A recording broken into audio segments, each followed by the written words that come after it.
DTV es tu voz en el Congreso. Este 2023 seguí eligiéndonos. DTV, el periodismo en el Congreso.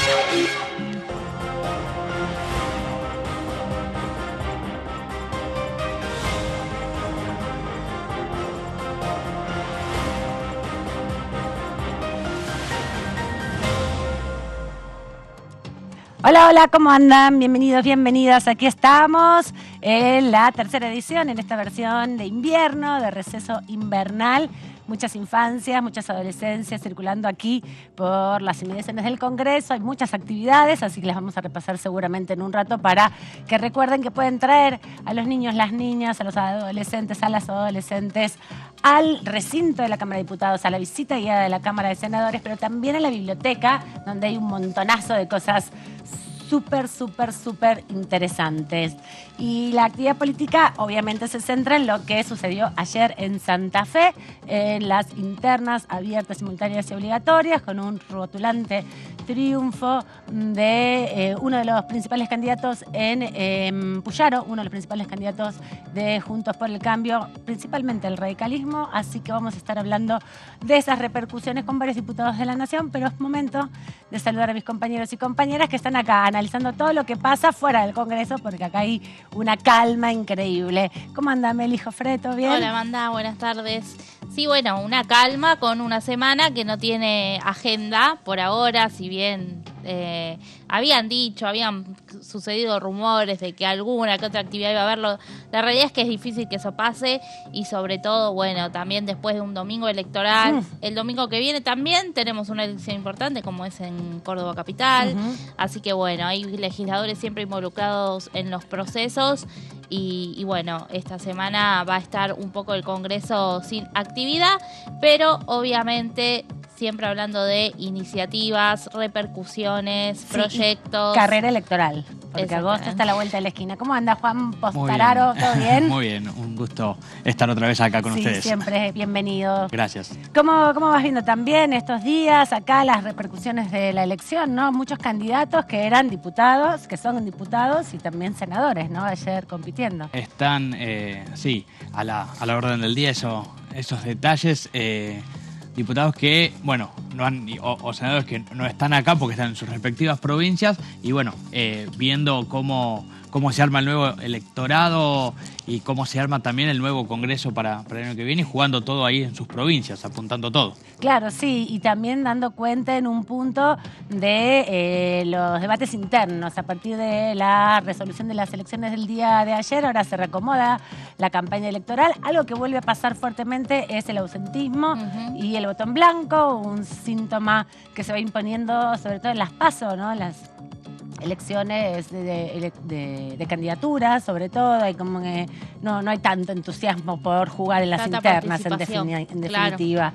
Y también se dan otras estrategias que a veces no se pueden traspolar directamente a lo que será la elección general, pero sí hay ahí una consolidación de Juntos por el Cambio que varios anotaron los porotos para celebrarlo y para también empezar a limar asperezas puertas adentro, ¿no? A ver si esto implosiona dentro del propio espacio o puede ir tejiendo algunas alternativas, porque hasta ahora la postura de Carolina Lozada, de la vicepresidenta primera de la Cámara del Senado, era muy crítica respecto a su contrincante que se terminó imponiendo en la interna de ayer.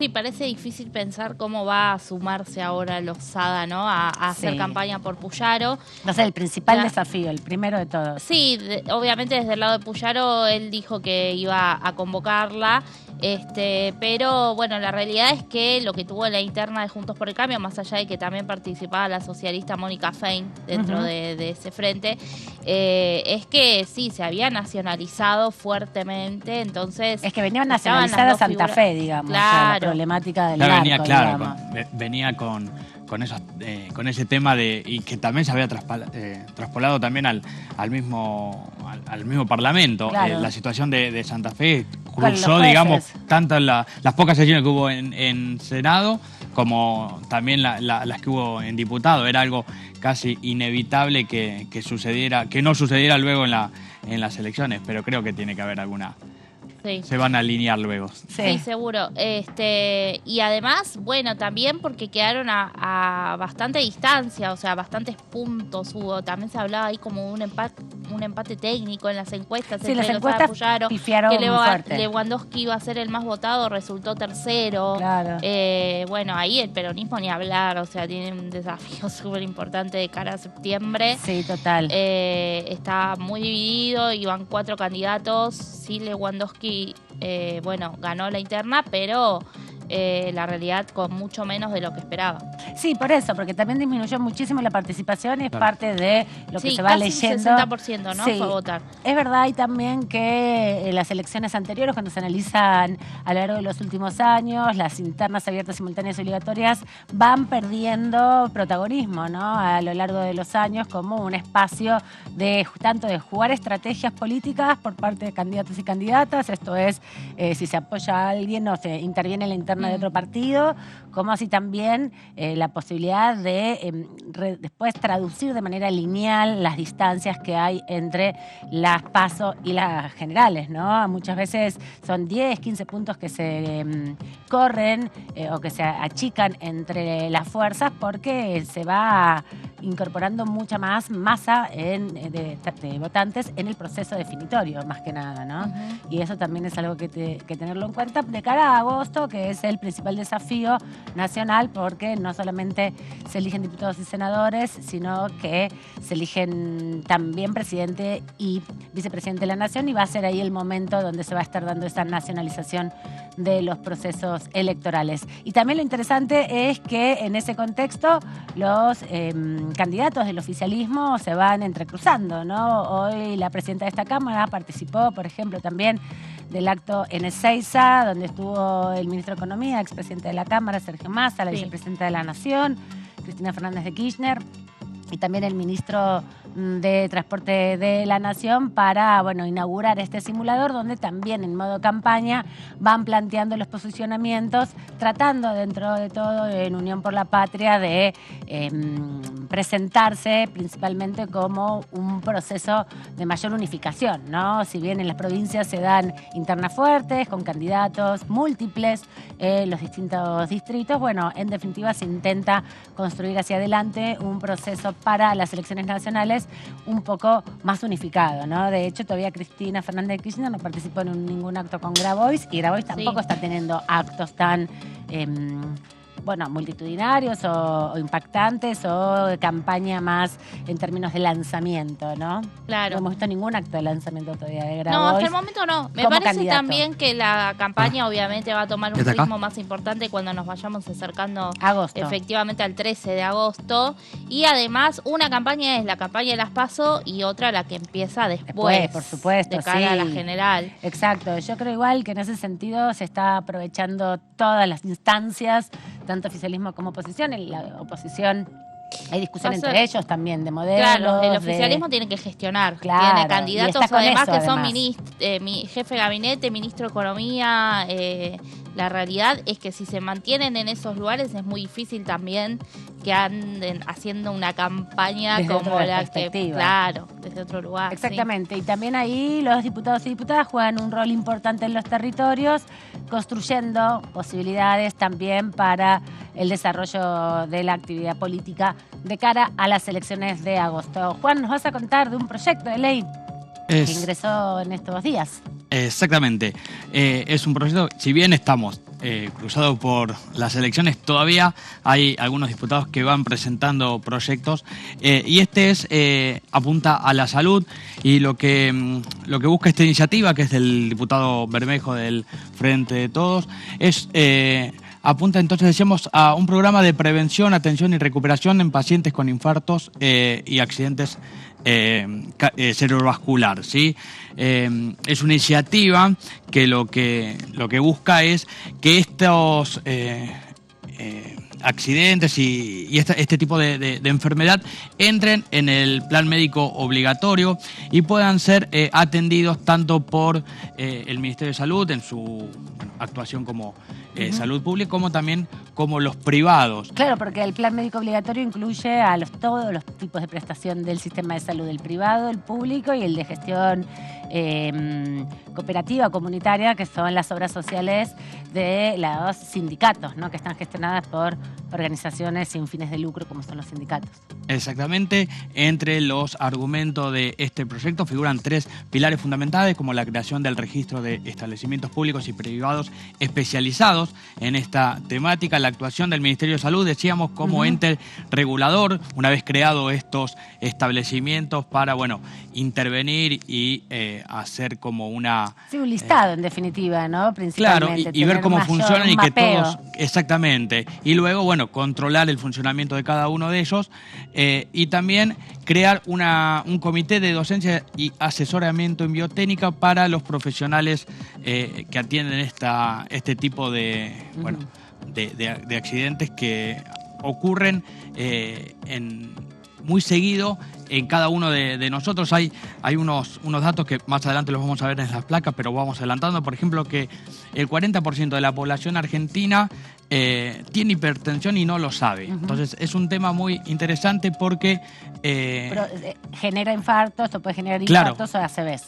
Exactamente, es una de las terceras causas de discapacidad también, este tipo de, bueno, de situaciones que se nos pueden dar a cada uno de nosotros, que está como a veces oculta, porque bueno, Sí. que surgen en algún momento, Se y que bueno, manifiestan de pronto. lo interesante es, insisto con esto, es que pueda ser incorporado al PMO, porque hay muchas veces que cuando uno sufre este tipo de patologías o consecuencias que le pueden quedar, no están cubiertos. Entonces este proyecto lo que busca, que en realidad es una iniciativa que por ahora está en redes sociales y está intentando conseguir adeptos, digamos, en la sociedad, para luego sí llegar a alguna de las... Pero no tiene ningún costo, en definitiva, para el Estado, ¿no? Es como construir compartimentar un poco más las funciones del Ministerio de Salud y tener una observancia particular sobre este tipo de patologías, ¿no? Poder darle herramientas en términos de capacitaciones específicas, de tener un registro más claro de cuáles son los centros que asisten en estas situaciones, para poder dar una atención mucho más eficaz, Claro. porque no es que tienen que invertir un montón de plata en construir cientos de centros, ¿no? Sí. Ese es el objetivo. La última, creo que una de las últimas leyes que incorporó al programa médico obligatorio fue la de violencia de género. Sí, Esa fue una ley que salió acá en Diputados en 2020, año de la pandemia, y el año pasado, antes de que cayera, se sancionó en el Senado. Por Bien. ejemplo, esa fue una de las últimas incorporaciones al PMO. claro. Otro de los puntos que figura en este proyecto es que, bueno, más allá de la regulación y control que decíamos que van a tener a través del Ministerio de Salud, se va a elaborar un protocolo de traslado público y privado para cualquiera de los dos casos, que permita asistencia rápida y oportuna para disminuir el impacto que producen entonces estos ACV a cada uno de nosotros. El 80% de los accidentes cerebrovasculares, puede ser evitable. Por eso es importante ese detalle. Los números son altos. Decíamos que en la próxima placa tenemos algunos datos, como por ejemplo que el 40% de la población tiene hipertensión y no lo sabe. Puede ser entonces factible que pueda ocurrirle alguno de estos casos.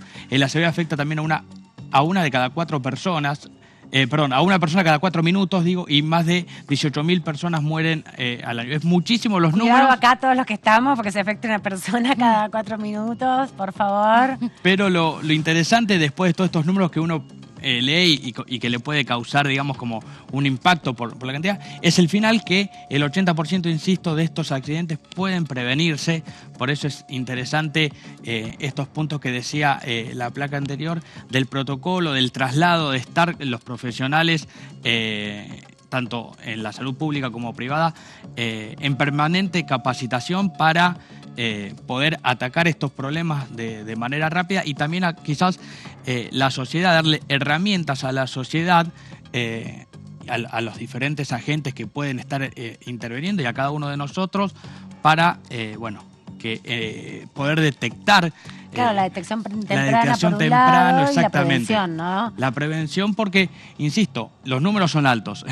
hay una gran posibilidad de que esto ocurra, pero también se puede prevenir. Entonces, bueno, ahí el proyecto recae en eso, apunta en esto. No solo a actuar una vez que esto ocurra y que pueda estar cubierto de manera integral en toda la Argentina, sino también generar protocolos de prevención, protocolos de cómo llevar adelante cuando se suceden estos casos para atacarlos rápidamente y que las consecuencias sean lo más leve posible en caso de que esto ocurra, que bueno, en algunos casos por supuesto es inevitable, ¿no? Efectivamente. Bueno, buenísimo. Es uno de los proyectos que está dentro de la Comisión de Salud, ¿no? Que como vemos no tiene ningún costo para el Estado, sino que es una reorganización de algún modo, crear dentro del propio ministerio algunos ámbitos que hagan foco específicamente en el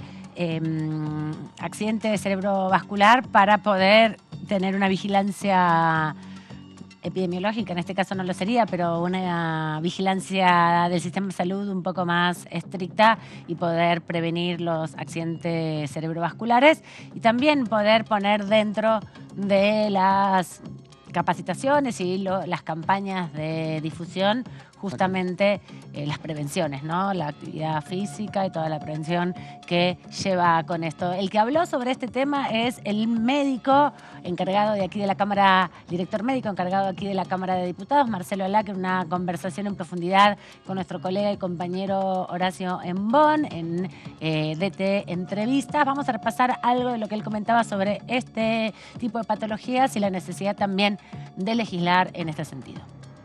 Este fue el proyecto que nosotros presentamos hace ya más de 15 años que venimos trabajando.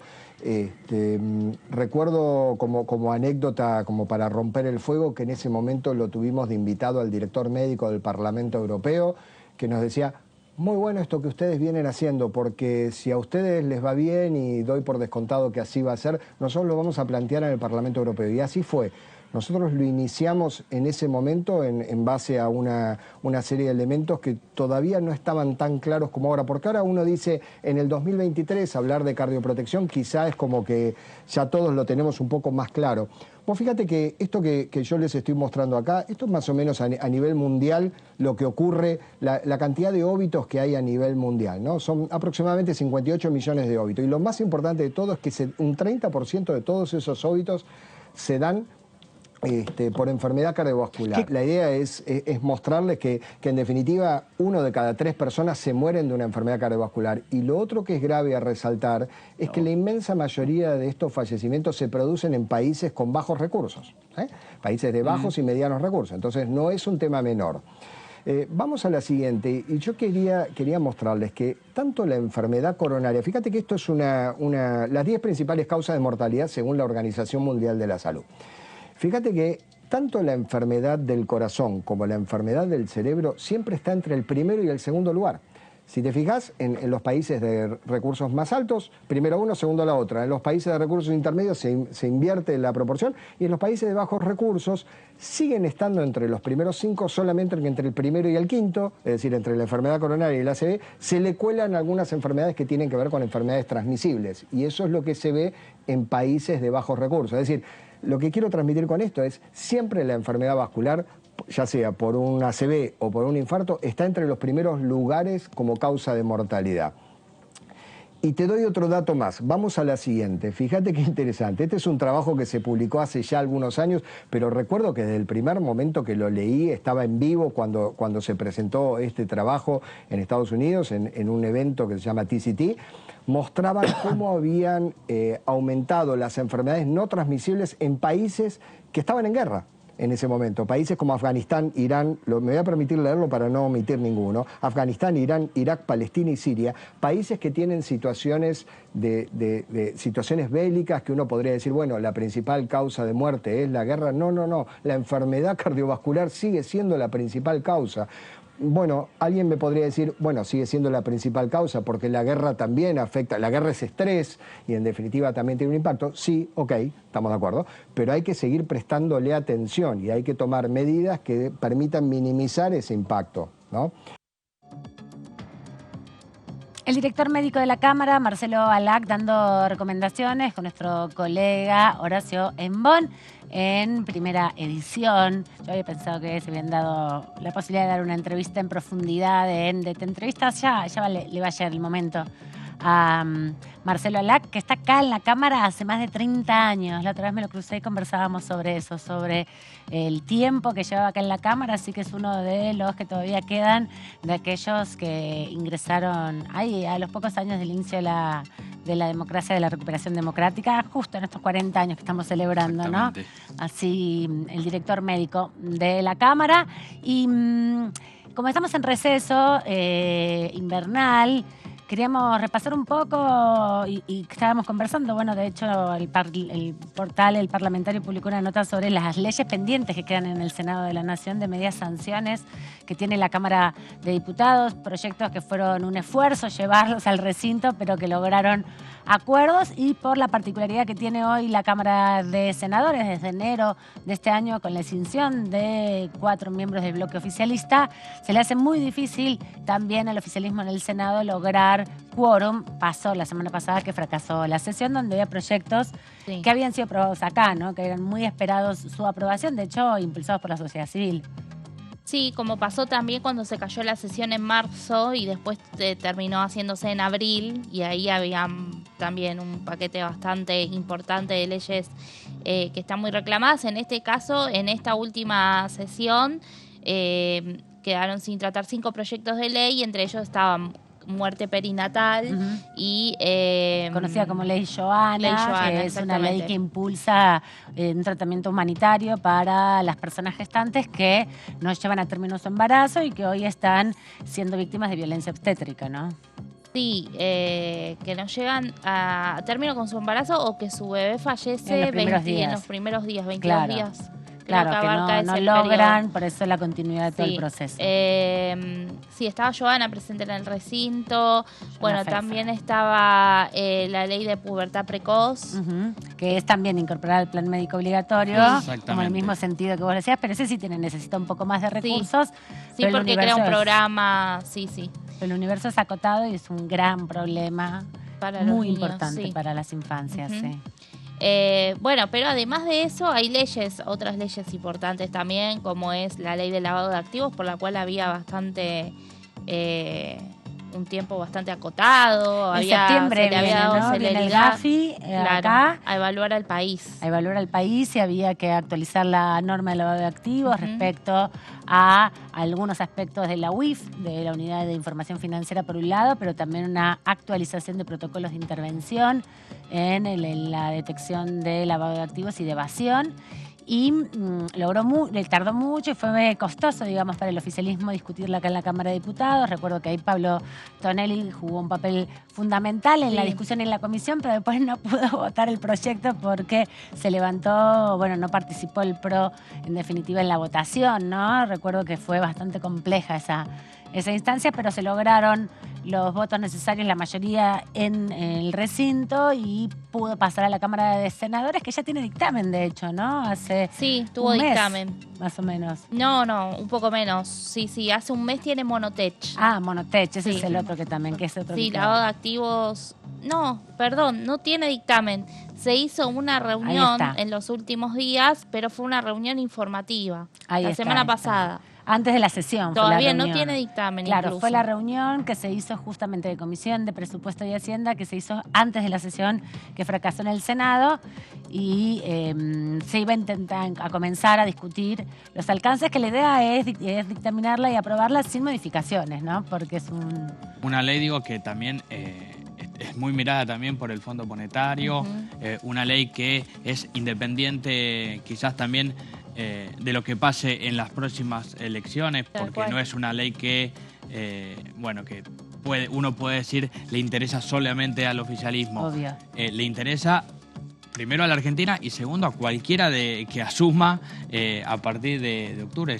Por eso también es uno de los puntos, más allá de los que nombraban de los temas de salud, de los proyectos de salud que afectan, y es raro o cuesta entender cómo no se avanza en eso, en esta ley que no es de salud pero que es en materia económica, también interesante para lo que viene. Sí, también hay que decir que tiene que ver con la continuidad legal del Estado, ¿no? Que no es que un gobierno puede o no puede seguir vinculándose con el Grupo de Acción Financiera Internacional. Son acuerdos que además se firmaron allá por fines de los 80, principios de los 90, cuando empezaban a deslumbrarse que iba a ser un problema mundial la no declaración de activos y el proceso de evasión fiscal a través de distintos operatorios a lo largo del mundo. Bueno, hoy la vicepresidenta se refirió a esto también en la inauguración del simulador de vuelo, porque habló justamente de un informe del INDEX sobre la cantidad de dinero, de cuentas en el exterior que no tributan en Argentina, que son más de 400 millones de dólares, ¿no?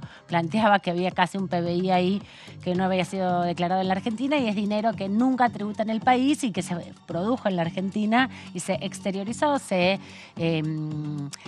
llevó al exterior a través de distintos mecanismos que hacen empresas, como por ejemplo la financiera JP Morgan, que viabiliza esas cuentas en el exterior y no tributan casi en ningún lado, porque muchos están en guaridas fiscales y muchos otros están en otros países, tributan en otros países y no donde lo generaron. Y eso es, algo de eso tiene que ver este proyecto. Algo que sí, en parte sí, pero la realidad, ahora vos me hiciste recordar también cómo se había dividido Juntos por el Cambio. ¿Te acordás? Sí. Que primero se había trabajado en la ley en un consenso importante, se decía que... Como 30 modificaciones le habían incorporado. Sí. Se decía que se iba a llegar como, bueno, a una votación bastante, por una amplia mayoría. Finalmente después no pasó, pero incluso en ese momento los oficialistas que defendieron el proyecto dijeron, todos saben que, Germán Martínez lo dijo en el cierre del debate, todos saben que esto es mucho mejor a lo que hay actualmente, claro, ¿no? La legislación. El tema está ahora en encontrar qué va a pasar en el Senado, porque el Senado está muy trabado. Hay una especie de situación, la que ocurría aquí en la Cámara de Diputados en los 2 primeros años con todos los temas judiciales que salían como... salían con fritas desde la Cámara Alta, pero venían acá y chao, se congelaban. Ahora los proyectos que salen de acá también están difícil de tratar allí, no solo porque el oficialismo ya no tiene quórum propio, ni siquiera le alcanza con sus aliados, sino porque, bueno, están rotas las relaciones, la oposición cuestiona que no se convoca labor parlamentaria, entonces... Es difícil ver realmente cuándo puede llegar a haber sesión, si son leyes importantes, al igual que, por ejemplo, los créditos UBA. Pero ahí en los créditos UBA también tenés un Juntos por el Cambio que acabó todo dividido. Me lo imagino a Julio Cobos intentando hablar con sus compañeros senadores de Juntos por el Cambio, con el cual él fue senador. Igualmente con el jefe del Interbloque no lo veo conversando tanto. El de lavado de activos estaba chequeando la nota del parlamentario de nuestros colegas. 111 votos a favor, 96 en contra y 5 abstenciones. Bueno, muchos menos de los presentes, ¿no? Claro, también hay que decir, muchas ausencias tuvo. También. Claro, tuvo abstenciones porque, en definitiva, la oposición no quiso impedir que saliera. Claro, 111 ni siquiera son los votos propios del oficialismo, ¿no? Que son 118, 117 porque la presidencia no vota, pero ni siquiera el voto del oficialismo. Claro. En un proyecto de ley que, bueno, ahora tiene que resolverse en el Senado. Hay que ver también cómo se hacen esas alianzas porque la visita al Gafi es en septiembre. Van a calificar al país y una calificación negativa en relación a los tiempos que han pasado, más de una década, desde la última actualización en el 2011 de la ley de lavados de activos. Bueno, es una nota negativa al conjunto de la sociedad argentina en un proceso donde justamente nuestro país está siendo muy observado por su capacidad productiva en hidrocarburos y también en minerales, y en ese sentido son herramientas que le vienen mejor si salen más fortalecidos de esas evaluaciones para negociar, no tanto con el fondo como en las empresas. Exactamente, hablando de lo que puede suceder en el Senado, hay que tener en cuenta que más allá de la posibilidad de tener quórum o no, es el tema de establecer consensos está complejo. Muchos de estos proyectos llegaban casi, sobre todo los de salud, con un amplio consenso. Uno cuesta imaginar que, más allá de que se siente o no se siente la oposición, pueden estar en contra de estos temas. Para ello, como por ejemplo el de, decíamos, pubertad precoz, están las becas, las becas Progresar también. Después también derogar una ley que habla de la prohibición de trabajos insalubres para las mujeres. Sí, la también. de 1925, las leyes que se derogaron las semanas anteriores, así como también la incorporación de la violencia digital, ¿no? Exactamente. La ley 26485, Ahí la que tenés ya hablamos. otra ley, sí. La Olimpia, esta vez. Digo, lo Sí. que sucede quizás... Bueno, la ley Nicolás también, ¿no? Esa también queda No, acá. ley No. Nicolás. Queda acá, Ley siempre me Nicolás confundo. todavía le falta acá. Le También. falta, claro, exacto. Lo que digo es esos datos más... cuesta entender que... Acompañamiento terapéutico, Acompañamiento perdón. terapéutico, exactamente. Digo, cuesta entender a lo mejor que no haya... Lo que pasa nadie es le que mande la mano, pero... No tiene que ver con si están de acuerdo o no. Exactamente, Bueno, claro. el tema es que si no se No, juntan estar a de acuerdo sesionar- están. Pasa que la Y bueno. oposición no quiere para nada que se Claro. aprueben pliegos judiciales y ya dijo, o sea, la semana pasada el propio Alfredo Cornejo se jactó de haber logrado un éxito con Ujú. que la sesión Impidiendo no la tuviera sesión. quórum. Pero son pliegos judiciales que fueron ya acordados en la Comisión de Acuerdos y fueron también aprobados en el Consejo de la Sí, pero Magistratura. no lo quieren. Muchos no. son impulsados En realidad por la quieren oposición. algunos, no todos. Y también ahí el oficialismo dice, pero ¿por qué 2 provincias y no todas? O sea, Claro, porque bueno, pasó es una con discusión Santa Fe y Córdoba. que a muy pocos meses de un recambio de gobierno es como sucedió cuando cambió el gobierno de Alberto Fernández, ¿no? Se retiraron como 200 pliegos, se revisaron y después se volvieron a enviar. Ujú. La mayoría se volvió a enviar, pero algunos de ellos ya no. Bueno, hay que ver si también la oposición tiene algún tipo de especulación con eso o no, pero la realidad es que dijeron, mientras no haya una reunión de labor, nos pongamos de acuerdo o no nos pongamos de acuerdo en qué pliegos aprobar y cuáles no van a dar quórum. Esa es. Después dijeron que todos los demás proyectos están de acuerdo, pero son camuflaje. Claro, hablan de que en el paquete vienen 10 que estamos todos de acuerdo Claro. y entra uno que es el de la discusión y ese es el que traba Sí. todo. Sí, Entonces, la realidad es que el oficialismo no tiene mayoría en la Cámara, entonces en definitiva se saldará en la votación si se aprueba o no Desde se el aprueba gobierno proyecto. igualmente le reclaman, salió la portavoz Gabriela Cerruti a hablar al día siguiente, de que sean democráticos y den quórum, que después voten en contra o a favor. Ujú. Pero bueno, claro, obviamente sabiendo que dan quórum, Claro. una vez el oficialismo con sus aliados ya tiene Pero más número. llega por uno, ¿no? De diferencia. Y son hasta ahí aliados circunstanciales porque el oficialismo perdió su Claro, el mayoría. tema es ahora de también... hecho, no lo acompañan tanto como se Claro, espera. el tema es ese bloque de 5, que a su vez ahora está como más evidenciada la división que hay entre los que apoyan la fórmula de Unión por la Patria y los que son ya, o sea, Alejandra Vigo obviamente es de Juan Schiaretti, no solo su esposa, sino una senadora que le responde al gobernador cordobés. Ahora Carlos Camau Espínola se sumó también a este sector que encabeza Schiaretti. Y quedaron los otros 3 senadores, Catalfamo, que estuvo presente en la sesión, e incluso en un momento dijo los senadores de la oposición. Ujú.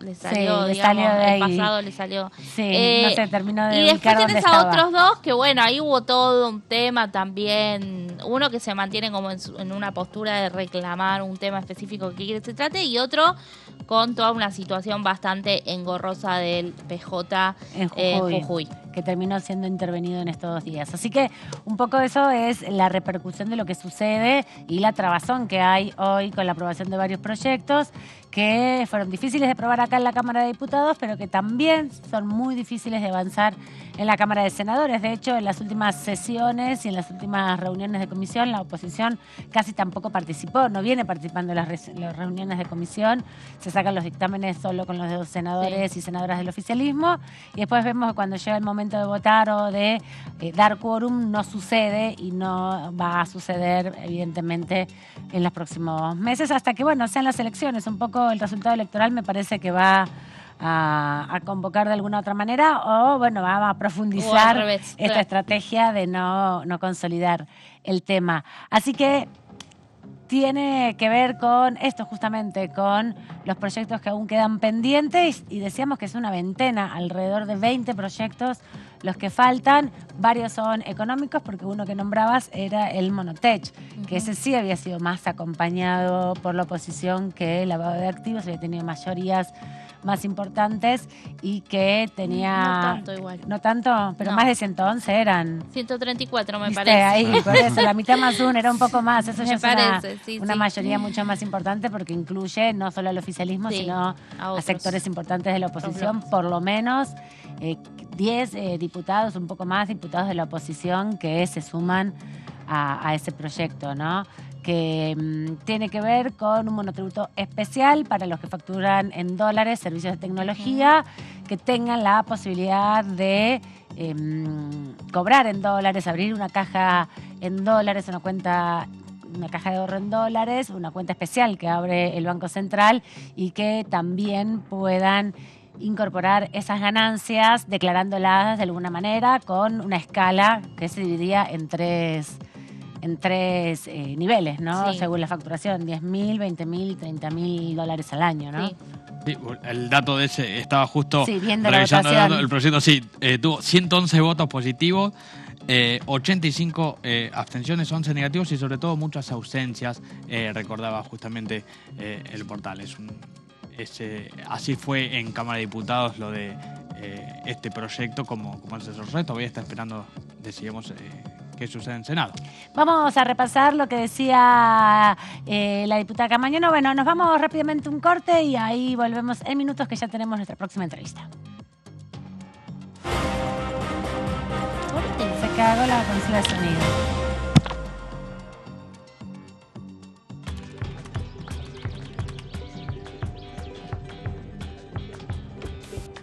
La que busca a los amigos en el padrón. El que va antes a la casa de pastas. Los que van después. La que trata de convencer a la abuela hasta el último momento. El que llega hasta la mesa y no encuentra el DNI. Todos ellos, todas ellas, comparten hace 40 años un mismo ritual. Este 13 de agosto, vamos a seguir compartiéndolo. Seamos cada vez más los que votamos por la democracia. Elecciones 2023. 40 años de democracia. Argentina Presidencia.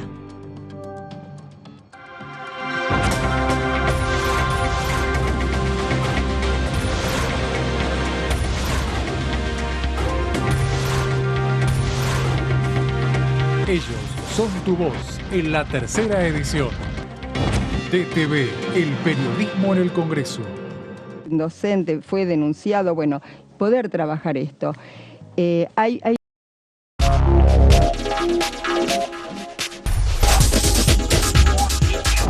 Mundo Villa, martes, 23 horas.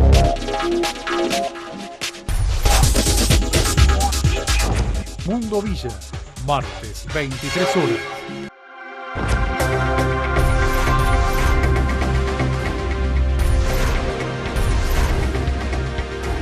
Ellos son tu voz. En DTV, el resumen. DTV, el periodismo en el Congreso.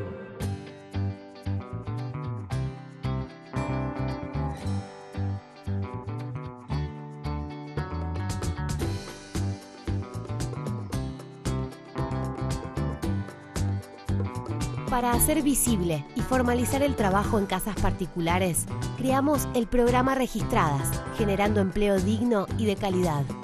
Inscribiendo a una trabajadora de casas particulares, formalizás un puesto de trabajo y asegurás que acceda a todos sus derechos. A través del programa Registradas, durante los primeros 6 meses, el Estado cubre el 50% del sueldo de las nuevas trabajadoras. Una herramienta para visibilizar, formalizar y reconocer el trabajo del personal de casas particulares. Argentina Presidencia.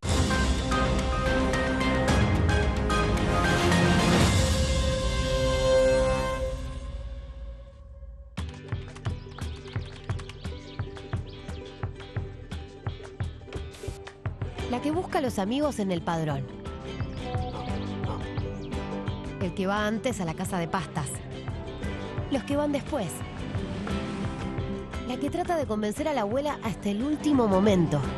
El que llega hasta la mesa y no encuentra el DNI. Todos ellos, todas ellas, comparten hace 40 años un mismo ritual. Este 13 de agosto, vamos a seguir compartiéndolo. Seamos cada vez más los que votamos por la democracia. Elecciones 2023. 40 años de democracia. Argentina Presidencia.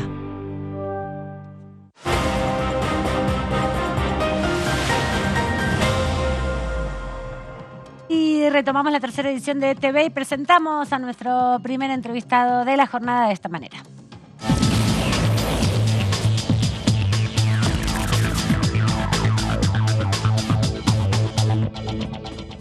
Le agradecemos al diputado Lucas Godoy, del Frente de Todos, de la provincia de Salta. Bueno, por ahora Frente de Todos, o Unión por la Patria. ¿Cómo anda, diputado? ¿Cómo están ustedes? Buenas tardes. Qué placer estar Muy aquí bien. presente. Muy bien. Bueno, preguntarle primero si puede hacernos un análisis. Se vio las elecciones de ayer de la provincia de Santa Fe, es un distrito muy importante. Hubo una performance difícil para el peronismo, para el oficialismo provincial, pero ¿qué lectura desde Salta podemos hacer de este proceso, que es el más cercano que tenemos casi a la elección de agosto, de agosto, del 13? Del 13 de agosto. Sí, no quiero adentrarme yo en un análisis profundo sobre lo que ha sucedido en Santa Fe. Me parece Claro. que le corresponde a los santafesinos, ¿no? Sí hay algunas cosas que me parece destacar. La primera tiene que ver con, así como en otros momentos, al peronismo le ha ido muy bien, por ejemplo, Tucumán, Salta también, distintas provincias, nosotros no nos sumamos a ningún exitismo, sino que seguimos buscando generar propuestas, en particular a través de la gestión, porque hoy tenemos esa responsabilidad con nuestro candidato, además Sergio Massa, para encontrar estas alternativas y proyectos que la sociedad, con los cuales la sociedad básicamente empatice, pero además tenga expectativas, ¿no? Digo, y un resultado adverso del peronismo no puede hacer cambiar ese comportamiento. Yo no creo que las provincias, en definitiva, se replique lo que sucede a nivel local con lo que pueda suceder a nivel nacional. Claro, no hay una lectura lineal, digamos. No necesariamente. No creo. Miren, el gobierno de mi provincia, el oficialismo, del cual yo soy opositor, pero digo, hoy hemos conformado junto a sectores de ese gobierno la unidad, que es lo que hicimos también a nivel nacional, pero hay otros sectores de ese gobierno que están dentro del espacio Juntos por el Cambio. Digo, son realidades distintas, ¿no? No sé qué va a suceder en Santa Fe. Fueron en un frente distintos espacios políticos, del socialismo, pasando por el radicalismo, el PRO. Yo creo que Sergio Massa además es una figura que interpela y representa a amplios sectores, no solamente al peronismo, entonces puede interpelar a otros sectores. Me parece que están en juego, yo no tengo dudas, dos proyectos de país, y esto significa el futuro de los argentinos y las argentinas, de nosotros, de nuestros hijos, hijas, etcétera, y que tiene que ver uno con aceptar errores, enmendarlos, y seguir trabajando para lograr un crecimiento con inclusión, con desarrollo, con producción, con industria, con el fortalecimiento del campo, y otro sector que quiere volver a implementar las mismas recetas que fracasaron entre el 2016 y el 2019, pero más rápido aún, provocando un ajuste que lo que va a hacer es lograr un empobrecimiento del 90 y pico % de la población. Eso no tengo ninguna duda. Y el otro análisis que puedo hacer respecto de lo que sucedió en Santa Fe es que tengo entendido que un 40% de ausentismo hubo ayer en las elecciones, y alrededor de un 7% de voto en blanco. Claro. Estamos hablando que el 47%, casi la mitad de los electores y electoras. ¿Y ese qué análisis haces? ¿Es porque son pasos y que la gente está un poco cansada de votar, ya no le parece tan interesante estar en las internas, quiere como decisiones más fáciles? Mira, los números que vienen mostrándose en las distintas elecciones, la verdad que no son los más altos, sin duda alguna, deben de ser los más bajos en presentismo, ¿no? Y de los más altos sí también en voto en blanco. También creo que hay cierto cansancio, algún hartazgo, algún alejamiento de la política, lo hemos hablado algunas veces, digo que surjan proyectos de extrema derecha prometiendo implosionar o explotar todo, también significa que hay cierto hartazgo. Y en ese sentido, me parece que hay que hacer un análisis introspectivo y crítico, autocrítico, de las distintas fuerzas políticas, porque cualquiera de estas manifestaciones, orada, ¿no? va menoscabando el sistema democrático. Y cuando eso sucede, tenés que repensar qué posición tenés. Digo, estos famosos enfrentamientos que siempre los hubo en la Argentina, pero que creo que en los últimos años se llevaron al paroxismo. Que hace muchos años que no eran tan virulentos, ¿no? Veníamos de unos procesos un poco menos violentos. Si bien hubo por lo menos se respetaban ciertas políticas públicas, ¿no? Claro. Estabas totalmente formas en contra, de discusión. Sí, no tengo duda. Entonces, bueno, me parece que eso sí hay que repensar. Los escuché hablando de las distintas leyes que pueden llegar a transformarse en políticas de Estado, en políticas públicas de largo plazo.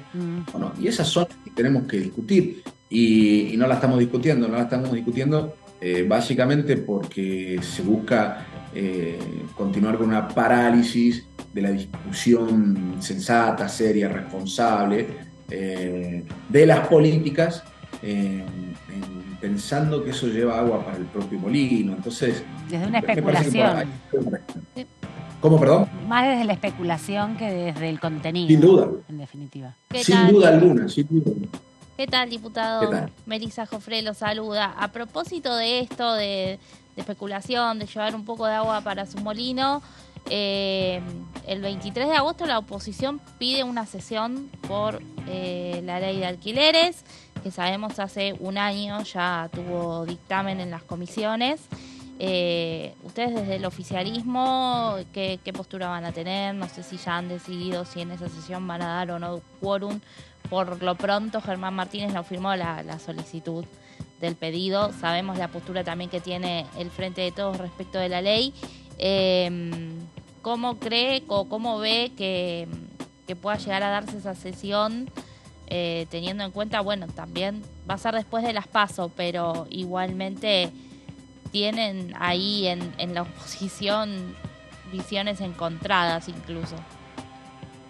Y bueno, de hecho ellos firmaron un dictamen que después no lo impulsaron porque se dieron cuenta, me parece que estaban metiendo la pata. Y la derogación lisa y llana básicamente es una liberalización de los contratos.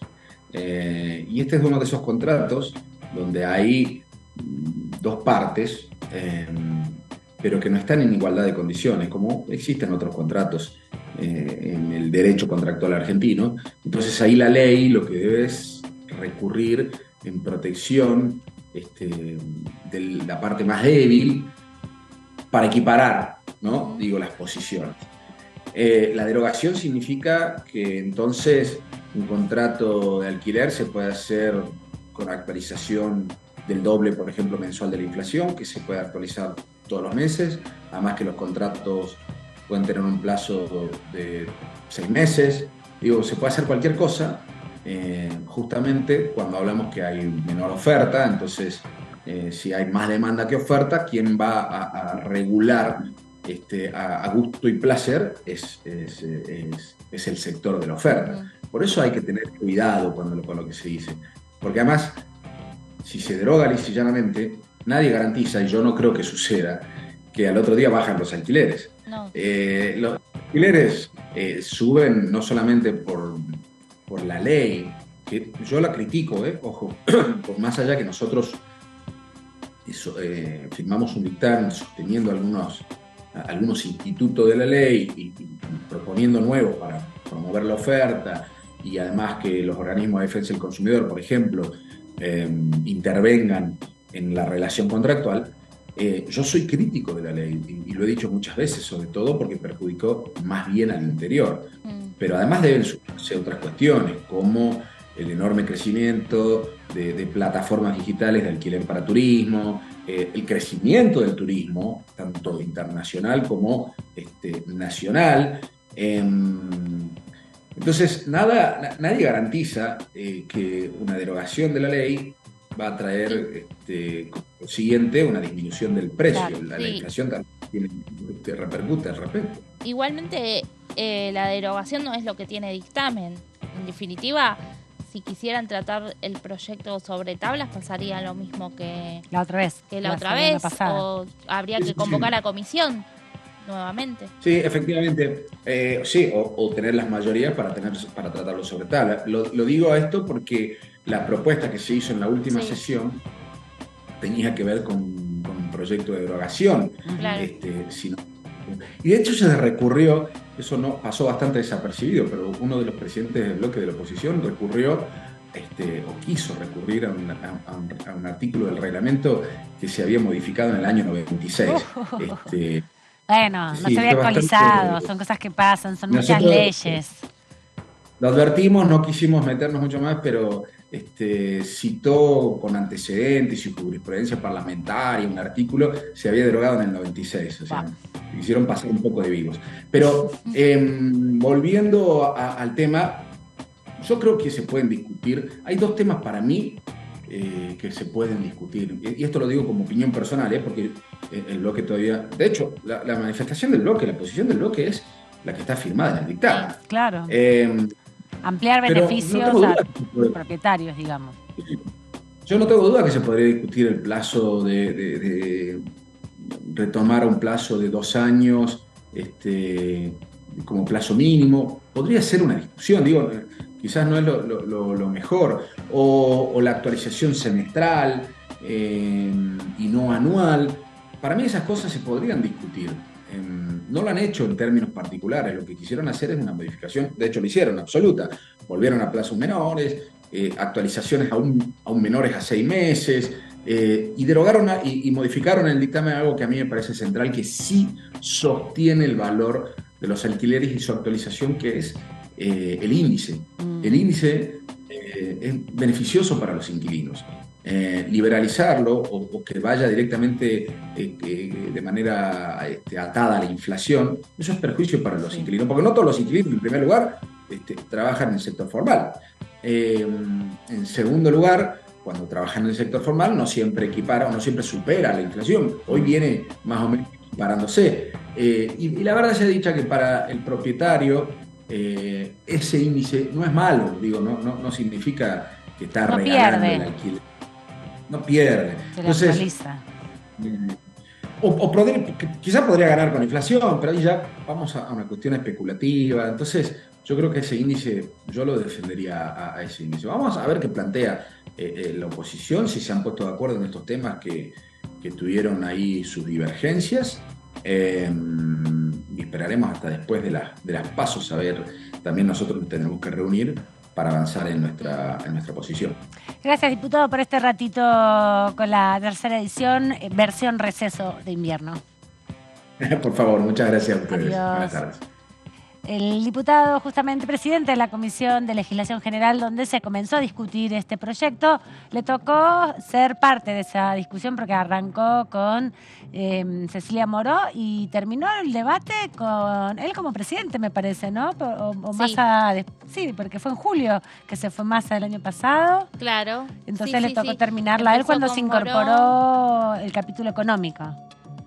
Creo no, que ahí le no, tocó. igual lo terminó Moro. No, lo terminó Moro al ¿Terminó Moró? proceso. No me Sí. acordaba. Sí, pasa que primero salió el dictamen de alquileres en legislación general, no fue en plenario, y después No, salió después- el presupuesto de Hacienda, que ahí fue también cuando el Interbloque Federal con Graciela Camaño y Juntos por el Cambio unificaron dictamen, porque Ujú. de legislación general habían salido 3 y después en la comisión de presupuesto terminan quedando 2.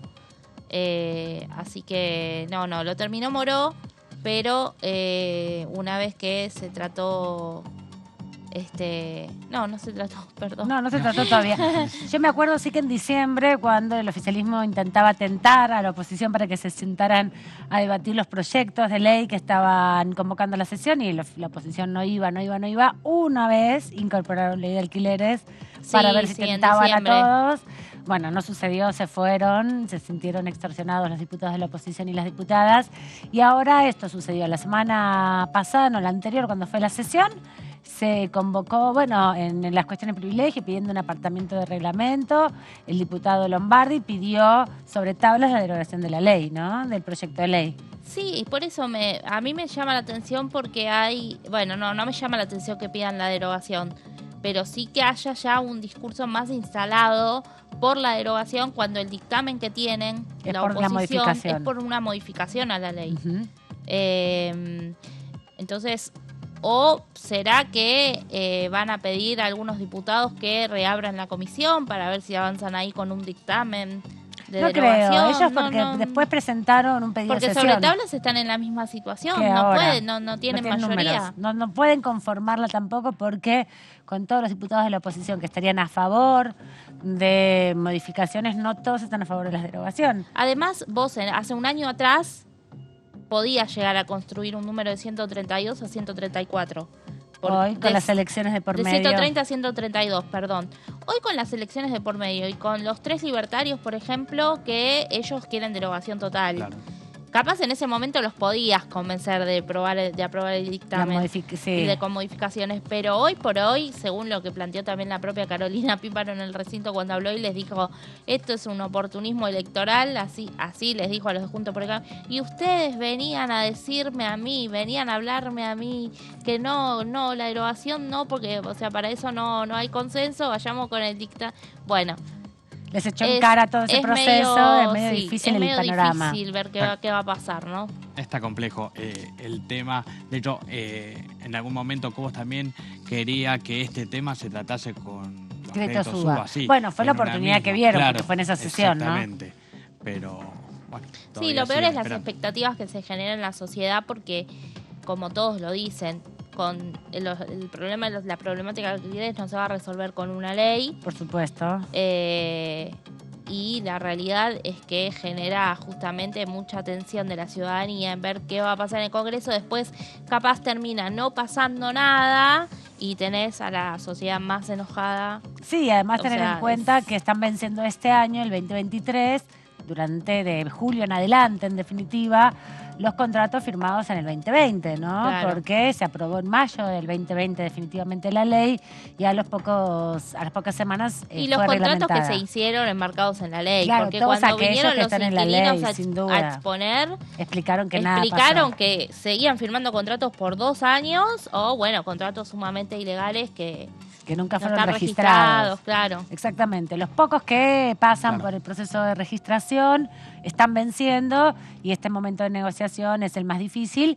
Y bueno, y también hay que ver en relación a esto cómo va impactando las políticas macroeconómicas, que es el tema crucial, ¿no? Porque está todo atado al índice inflacionario. Está todo atado a esa parte, una cuestión de ver qué sucede con la inflación, con un Massa, como hablábamos hoy, que se dirime todavía entre llevar a cabo su actividad, digamos, como ministro de Economía, atravesado también por la campaña. Entonces, bueno, en el medio, como siempre, queda la ciudadanía. Y yo hoy pensaba al principio del bloque, cuando hablábamos de estos proyectos, que bastaba solo mirar hacia arriba, quizás en el Senado, en los palcos, y ver la gente de Civil que iba esperando proyectos de esta índole, y en este caso lo mismo. No, bueno, pero es la especulación también política lo que hace, porque Claro. los proyectos están hace un montón y no hay ahí, digamos, la oposición también plantea,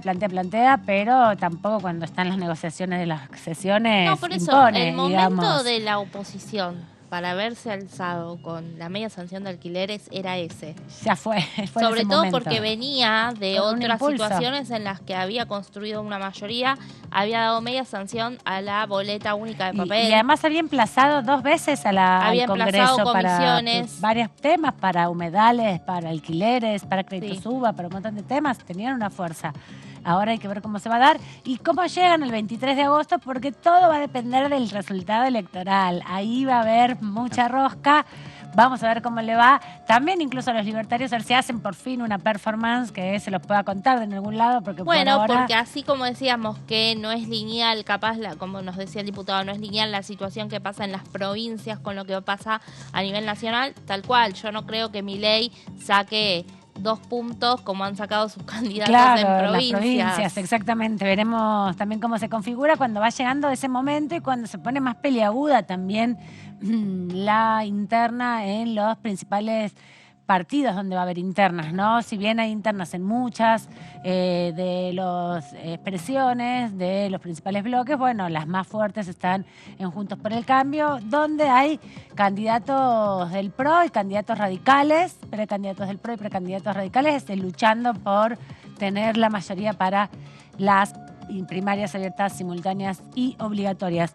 Vamos a repasar lo que decía hoy más temprano la diputada Graciela Camaño en una hermosa entrevista y muy profunda entrevista que hicieron nuestros colegas de esta primera edición, versión receso invernal, sobre la tarea parlamentaria, los pendientes, lo que veníamos conversando respecto a la más de 20 temas que hay en la Cámara de Senadores esperando su sanción definitiva y los tantos proyectos que se han empezado a discutir aquí en la Cámara y todavía no tienen dictamen.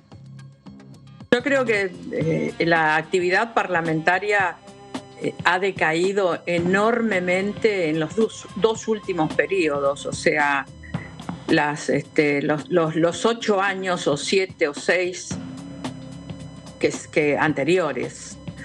La metodología, el funcionamiento. Bueno, lo que pasa es que también es qué pone la ciudadanía cuando vota en el recinto, porque ahí lo que hay es la representación de los ciudadanos. Y la realidad es que pone un equilibrio muy fuerte entre dos fuerzas prácticamente que impide que haya una estrategia de trabajo. Hay una estrategia de obturación. Cuando gobernó el macrismo, obturaba el kirchnerismo. Cuando gobierna el kirchnerismo, obtura el macrismo. Entonces es como que tenemos una suerte de temporada media persistente de falta de funcionamiento del cuerpo.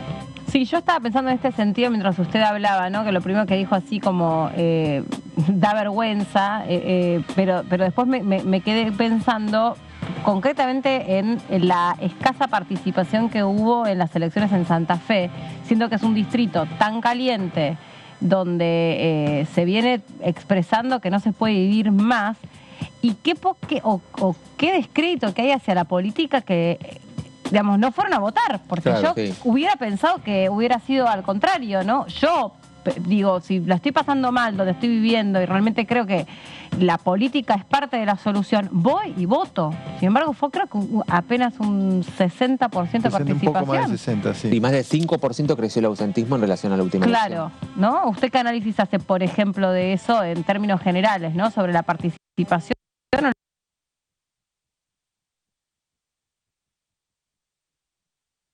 La confianza que hay en esto, ¿no? Un voto, elijo quienes me representan en el Parlamento o elijo quienes se van a hacer cargo de la administración del Poder Ejecutivo en la provincia. Sí, lo que pasa es que me da la impresión de que también la ciudadanía está con los brazos caídos, ¿no? Respecto a las expectativas que le genera la dirigencia política. Y no hay una comprensión acabada de que es la política la que en definitiva a través del sistema de representación define los grandes parámetros de convivencia, no solamente las cuestiones económicas o financieras, sino también una serie de otras cuestiones que hacen a la vida común, como por ejemplo las leyes penales, civiles, comerciales, etcétera. Me parece que ahí hay un cable que se corta y que no beneficia, sino que perjudica altamente al funcionamiento de una buena gobernanza, digamos. De todos modos, es cierto que hay una menor participación, pero es algo que, si usted se fija, viene ocurriendo. Hubo una gran participación con el advenimiento de la democracia, y a 40 años no solo vemos una enorme decrepitud social en el sentido de la pobreza, de la baja de los parámetros educativos, de los problemas económicos y financieros, etcétera, sino también es ese tipo de cuestiones, creo, que no se resuelven es lo que baja los brazos, ¿no?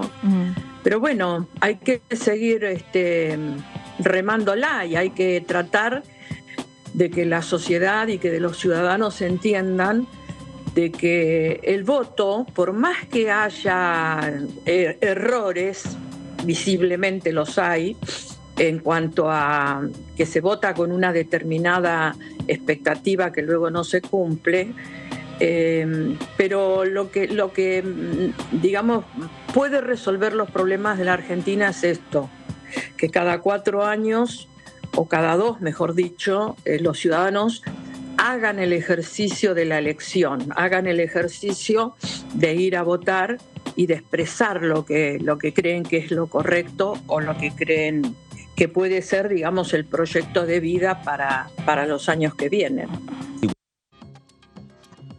Ahí escuchamos a la diputada Graciela Camaño, una de las decanas, podríamos decir, de esta Cámara. Llevan muchos periodos, más de 2 décadas aquí en la Cámara Baja. Ya anunció que se retira este año, se termina su periodo legislativo este año y no está en ninguna boleta. Esta vez veremos si en próximos periodos volverá o será también de las integrantes del círculo de parlamentarios, de exparlamentarios que impulsan muchas actividades, sobre todo de capacitación aquí en la Cámara, y son también un nexo con los parlamentos del mundo, una representante de la actividad parlamentaria aquí en la Cámara. Vamos a hablar de un proyecto de ley que en octubre del año pasado se presentó aquí en la Cámara de Diputados. Es muy importante porque justamente llama la atención sobre algo que debería ya haber estado legislado, debería tener incluso mayor presencia del Estado en los controles porque tiene una legislación ya que limita el trabajo infantil, pero Meli se quiere hacer una certificación de yerba libre de trabajo y explotación infantil, ¿no? Sobre todo porque el trabajo de los yerbateros es un trabajo familiar, en general, de pequeñas colonias. Así es, Amanda, este proyecto, como vos bien decías, se presentó el año pasado, este año también se presentó alguna iniciativa, porque la realidad es que hay 4 proyectos relacionados.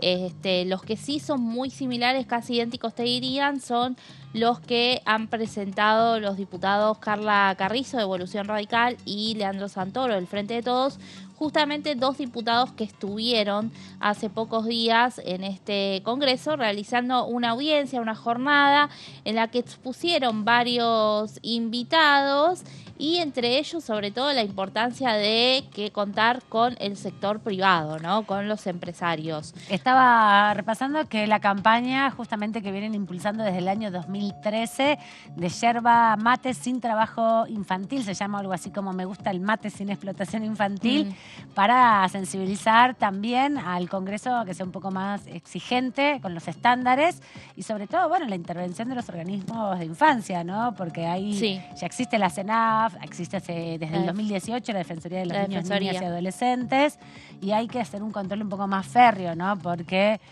bueno, son las circunstancias también de la pobreza que hacen que los niños y las niñas terminen trabajando en el cultivo de la yerba mate. Exactamente, y también el tipo de producción que es la yerba mate, ¿no? Exacto. Por esto de que lo digo, de que, bueno, obviamente es un trabajo manual, pero también hasta incluso a veces como las manos más pequeñas son utilizadas para eso. Exactamente. Exactamente, por eso hay que explicar y trabajar sobre esta legislación. Sí, como te decía, bueno, contar con el sector privado porque así como repasamos que ya hay legislación que obviamente prohíbe el trabajo infantil, bueno, lo que se busca con este proyecto es crear un programa al que tiene que adherir el sector privado para justamente desde sus producciones empezar a tener cierta responsabilidad a la hora de esta industria, ¿no? Del trabajo que realiza esta industria. Y además también hay que decir que el trabajo, bueno, por lo menos lo que nos ha explicado algunos de los diputados misioneros justamente, es que se trabaja a partir de pequeñas comunidades que le venden a las grandes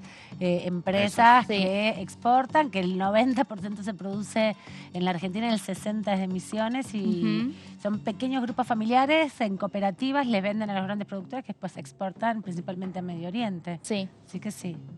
Bueno, el proyecto propone establecer un programa de certificación y reconocimiento, como decíamos, de empresas de la yerba mate que desarrollen prácticas y modelos de gestión que contribuyan a prevenir y erradicar el trabajo infantil y garantizar el trabajo adolescente bajo condiciones protegidas, el cual se creará bajo el ámbito del Ministerio de Trabajo, Empleo y Seguridad de la Nación.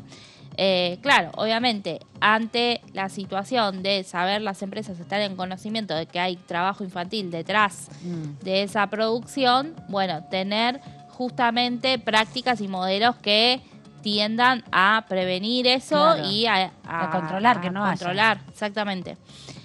Los requisitos mínimos de la calidad ocupacional deberán estar vinculados a las dimensiones de ausencia de trabajo infantil, efectivamente, y trabajo forzoso, trabajo adolescente en condiciones protegidas, porque por ley, a partir de los 16, está permitido. Sí, hay que pagarle además exactamente, con obligaciones. También no pueden tener jornada extendida, tienen jornadas tiene otras condiciones. Hay protección también del estudio y hay, sobre todo, aportes patronales, ¿no? Que es lo que no sucede en general, por eso tanta explotación y tanto trabajo forzoso. Esto está bueno porque es como un sello, como un octógono negro, pero positivo, digamos. Algo parecido, ¿no? Exactamente, sí. Acá lo tenemos justo. La certificación se materializará a través de un sello o distintivo específico que podrá contener la leyenda: empresa comprometida contra el trabajo infantil, producto libre de trabajo infantil, o el equivalente, en definitiva, que el Poder Ejecutivo en la reglamentación disponga, ¿no?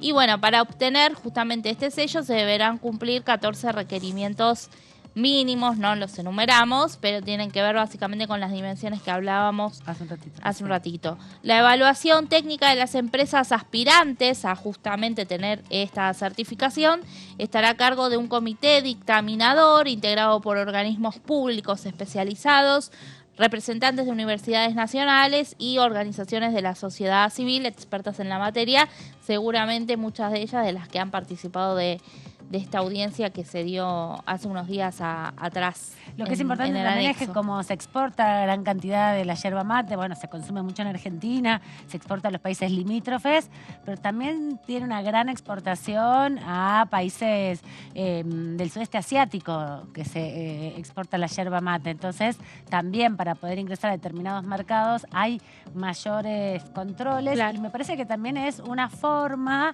de promover un consumo más responsable de este tipo de producciones, ¿no?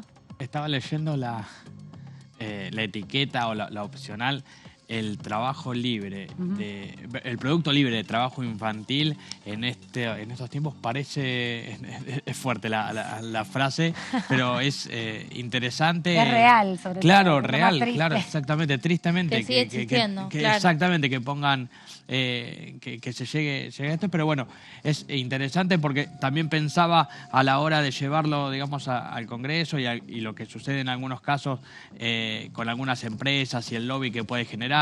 Se me vino a la mente ley de alcohol cero y demás. Esto sería positivo porque sería como un sello, si se quiere, de imagen, de marca para entrar en Europa. Claro, imagen responsable. Y también hay que decir que como en la gran mayoría de los países del mundo, las legislaciones laborales están siendo modificadas, no en beneficio de los trabajadores, sino en beneficio de la concentración y la explotación laboral, justamente tener una política que promueva un reconocimiento a un modelo productivo que no es explotador de las infancias, marca el contexto internacional que tenemos, ¿no? Hay una vanguardia que se viene repitiendo. Bueno, pero también que a esta altura de los tiempos, después de lo que ha sido la historia del trabajo en el mundo, donde las infancias y las mujeres no tenían derecho a nada, y las principales huelgas en el mundo, en este país, en 1910, se hacen a partir de la jornada de 8 horas, y la prohibición del trabajo infantil, bueno, que hoy tengamos que volver a eso en un punto, quiere decir que en más de 100 años...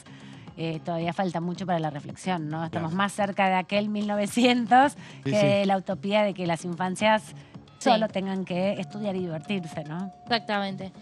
Bueno, y la verdad que esta lucha en contra del trabajo infantil tendría que ser, digamos, una responsabilidad capaz sin intereses, pero para incentivar al sector privado. Por las dudas. Por las dudas. Para que nadie que se le diga, ocurra. Claro. que se enoje.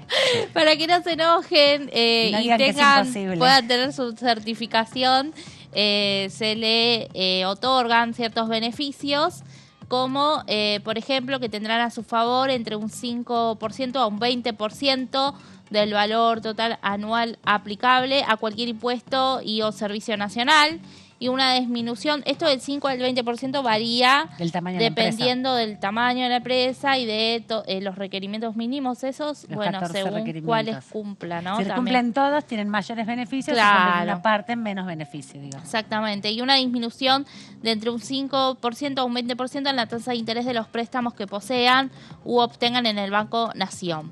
También mejorarán entre un 5 a un 20% su puntuación en cualquier licitación a la que Bien. llame el Gobierno Nacional, y accederán a la publicación del reconocimiento de la empresa en la página web del Ministerio de Trabajo. Ahora, si les parece bien, vamos a compartir un testimonio, parte de un testimonio de la diputada Carla Carrizo, impulsora de este proyecto que estamos analizando con Melissa Jofrés, sobre una certificación para la producción de yerba mate libre de explotación infantil. Sí, la verdad que estamos muy contentos.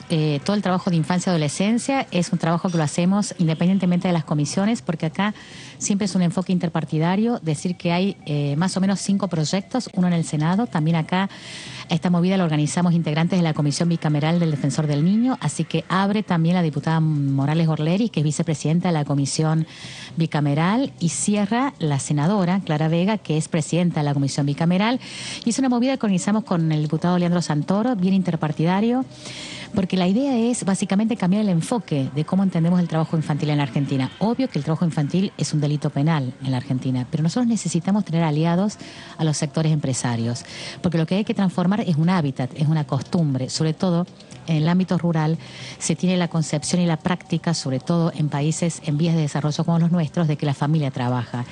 Y ese es un tema porque, sobre todo en todo lo que es el cultivo, por ejemplo, la yerba mate o el té, que se necesitan manitos chiquitas, o sea que los niños son como óptimos para hacer la cosecha. Necesitamos cambiar ese enfoque y la idea es un enfoque, digamos, tener el sector empresarial como aliado, así que hacer convenios y tener un registro para tener un sello de calidad, como se dijo aquí. ¿Vieron que tenemos los octógonos para decir que se come mal? Bueno, tener un sello de calidad en una bebida emblemática en la Argentina, como es la yerba mate. Empezar por la yerba mate, pero después para ir a otros cultivos, algodón, etcétera. Bueno, elegimos este sector porque ¿quién no toma mate en la Argentina? Claro. Es como la bandera. Entonces, es la infusión en que está en todos los hogares argentinos. Y no nos damos cuenta que hay una práctica cultural que tiene un componente que nos duele, que es en ese producto que tanto queremos, tanto amamos, que es casi indisoluble de nuestra vida diaria, el mate, no solo que nos acompaña en el desayuno, sino que nos acompaña todo el día. En los argentinos, el mate nos dice como la bandera. Sin embargo, hay un componente de trabajo infantil. Entonces, queremos empezar por eso, que nos dice a todos, de un modo casi unánime, empezar a tomar conciencia y tener sellos de calidad, hacer registros de todo lo que son las empresas que tienen yerba mate, que están muy, muy contentos, vamos a tener, Es decir, están dispuestos a tener un enfoque distinto, de la penalización a la asociación positiva entre Estado, universidades y empresas. La voz de la diputada Carla Carrizo, de Evolución Radical de aquí de la Ciudad Autónoma de Buenos Aires, una de las principales impulsoras dentro del bloque Evolución Radical de proyectos sobre infancias. Ella también trabajó fuertemente en la terminalidad educativa y en el proceso de aquellas infancias que cuando terminan sus estudios secundarios, que están en hogares, que no tienen padres, que no tienen familias, el programa egreso, que es qué pasa hasta que empiezan a conseguir su primer trabajo, ¿no? Y cómo acompañarlos también en la posibilidad de desarrollar tareas, estudios terciarios o universitarios, insertarse también laboralmente y sostenerse, porque está lleno de pibes y pibas solos que están judicializados y que necesitan, seguir adelante con sus vidas, como aquí los niños y las niñas que trabajan en contextos familiares de la producción de yerba mate. Sí, ya 6 o 5 años tiene esa ley de egreso. Sí, me acuerdo de lo del 2017, sí. Sí. Según datos, manda de la Organización Internacional del Trabajo, esto que veníamos un poco hablando mientras escuchábamos a Carrizo, de cuánto trabajo infantil todavía hay. A nivel global se estima que alrededor de 160 millones de niños y niñas hay en situación de trabajo infantil, de los cuales 72 millones realizan trabajos peligrosos. Terrible. En América Latina y el Caribe, dicho universo alcanza a más de 8 millones de niñas, niños y adolescentes, de los cuales 5,5 millones realizan trabajos particularmente peligrosos, más de la mitad, ¿no? Muy, muy grave la situación porque, bueno, desde las sanciones de los acuerdos internacionales, las convenciones internacionales que reconocen los derechos de las infancias, la explotación ante el trabajo y ante el abuso en los ámbitos laborales es una de las principales preocupaciones, ¿no?, de los organismos internacionales para evitar justamente esto. La mayoría de los trabajos infantiles se dan en contextos familiares, ¿no? Son las propias familias quienes explotan a sus hijos en condiciones de no reconocer eso como un trabajo y como algo que también,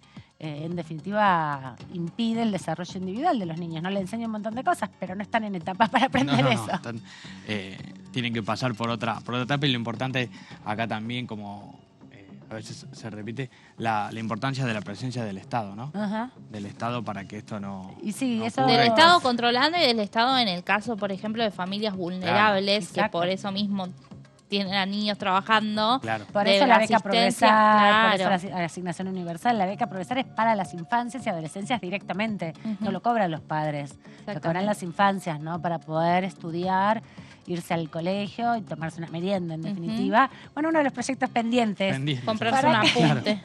Sí, los pendientes en la Cámara de Senadores. Sí. Que quedan. Bueno, sigamos con esto. Bueno, y vamos más específicamente entonces a nuestro país. En Argentina, los datos más recientes que datan de 2018, a partir de los resultados de la última encuesta de actividades de niños, niñas y adolescentes elaborada por el INDEC, dice que hay 763.543 niños, niñas y adolescentes de entre 5 y 15 años que trabajan, y en particular 206.635 de estos menores lo hacen en zonas rurales.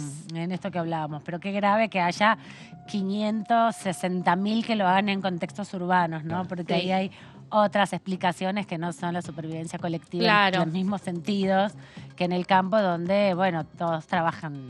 Claro, que puede ir quizás en algún andarivel que se puede decir, bueno, de generación o de cultura, bueno, que no lo toman como un trabajo realmente. Obvio. Claro. Tampoco el otro lo toman como trabajo, ¿eh? Los adultos generalmente no toman como trabajo el trabajo de los niños. En la parte urbana y que no hay que irse tan lejos tampoco para ver estos detalles, ¿no? Bueno, ahí tenemos otro número de cuántos trabajan, del porcentaje, este porcentaje de niños. Zonas urbanas ronda el 10%, mientras que en zonas rurales se duplica hacia el 19,8% de lo último que hablábamos. Sí, de esos 760.000 aproximadamente. Bueno, durante la jornada de debate, en esta jornada que participaron legisladores, funcionarios, empresarios y organizaciones no gubernamentales, ahí escuchábamos a la diputada Carla Carrizo, quien hablaba con DTV justo también ahí en los pasillos. Pero durante la audiencia lo que sostuvo es que hoy el trabajo infantil es un delito penal, que ya está el aspecto punitivo, que ahora lo que necesitamos es construir un ambiente, y ese ambiente lo tenemos que construir con él. Ahí vamos a ir a la otra placa.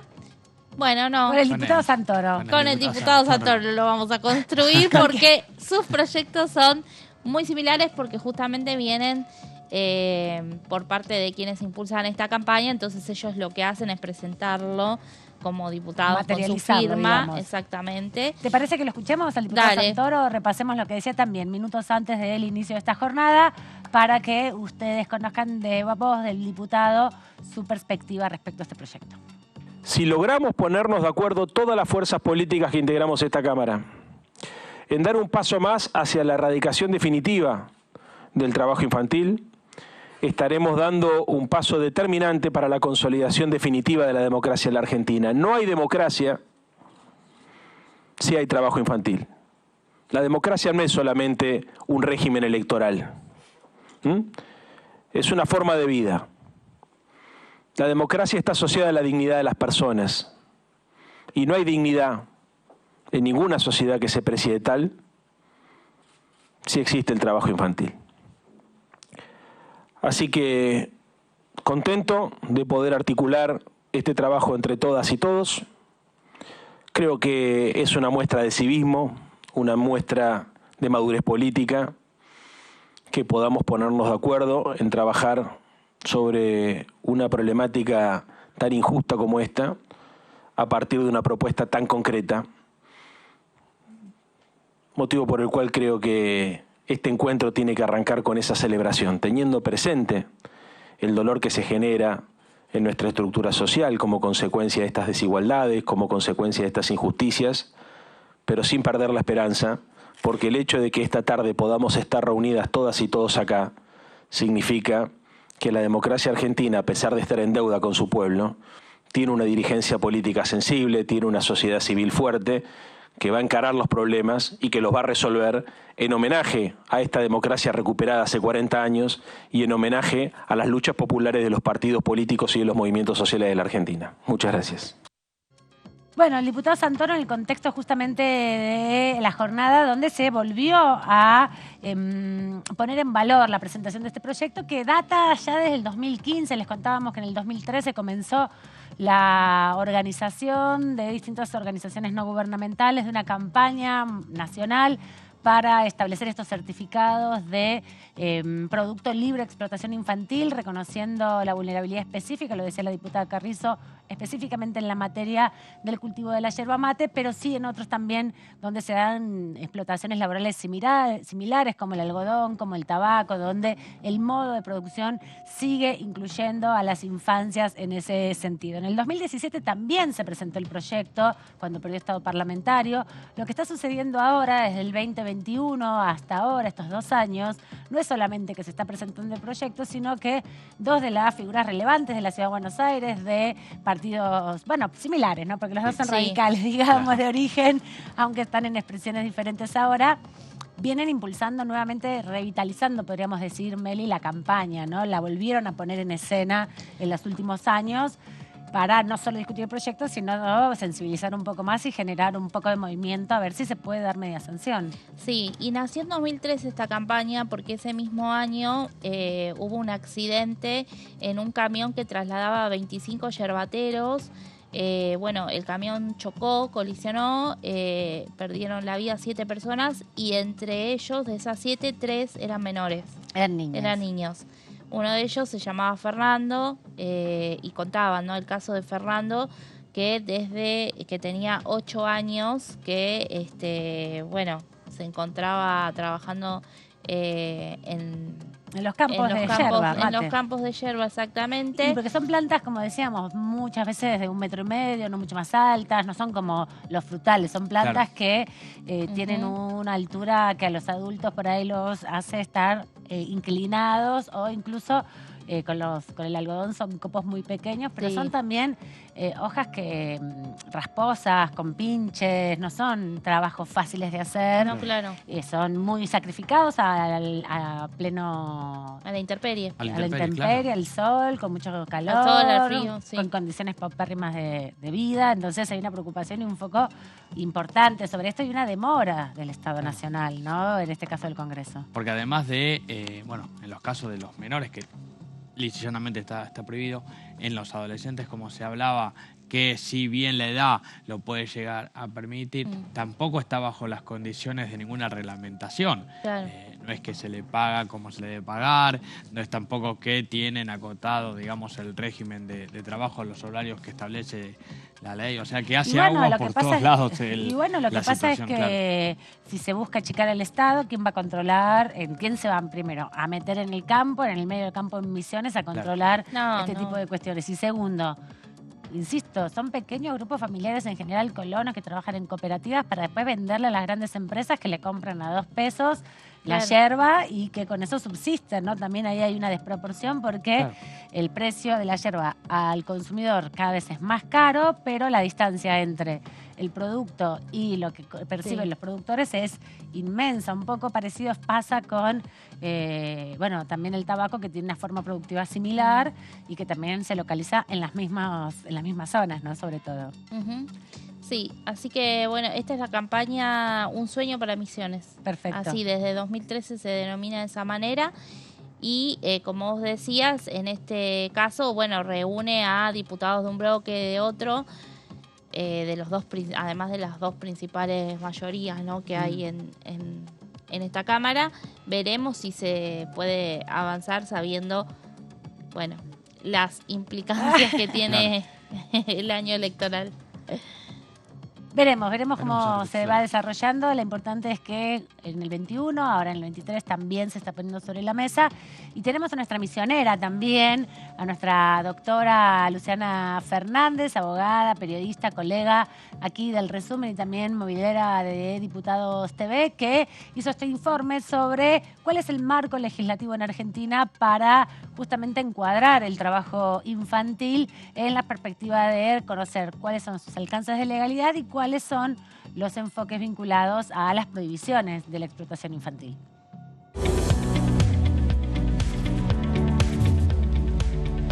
Bueno. Se considera trabajo infantil a toda actividad económica y o estrategia de supervivencia, remunerada o no, realizada por niñas y niños por debajo de la edad mínima de admisión al empleo o trabajo, que son los 16 años. El trabajo infantil está prohibido en la Argentina por la Ley 26.390 desde el año 2008 y constituye un delito penal por la Ley 26.847, artículo 148 bis del año 2013, la cual lo pena con hasta 4 años de cárcel, multas de hasta el 2000% del salario mínimo vital y móvil por cada niño o niña que trabaje, y la incorporación del empleador infractor al registro público de empleadores con sanciones laborales, en aquellos casos en que se cuenta con una condena penal firme.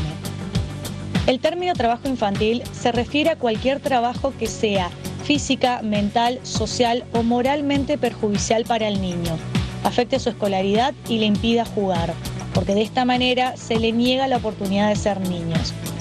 Más de la mitad de estos niños están expuestos a las peores formas de trabajo infantil, como el trabajo en ambientes peligrosos, esclavitud y otras formas de trabajo forzosos, actividades ilícitas incluyendo el tráfico de droga y la prostitución.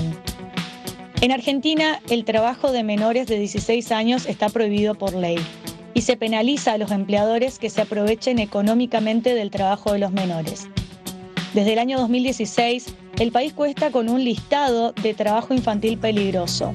Actualmente, con el apoyo de la OIT y UNICEF, se está trabajando en un cuarto plan para la erradicación del trabajo infantil y la protección del trabajo adolescente.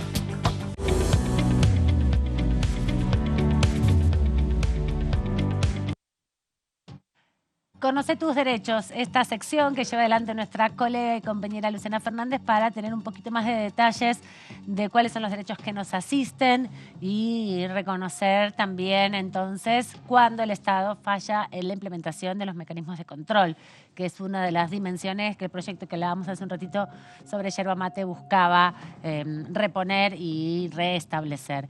De esta manera nos vamos entonces a nuestra próxima entrevista, la última de la jornada.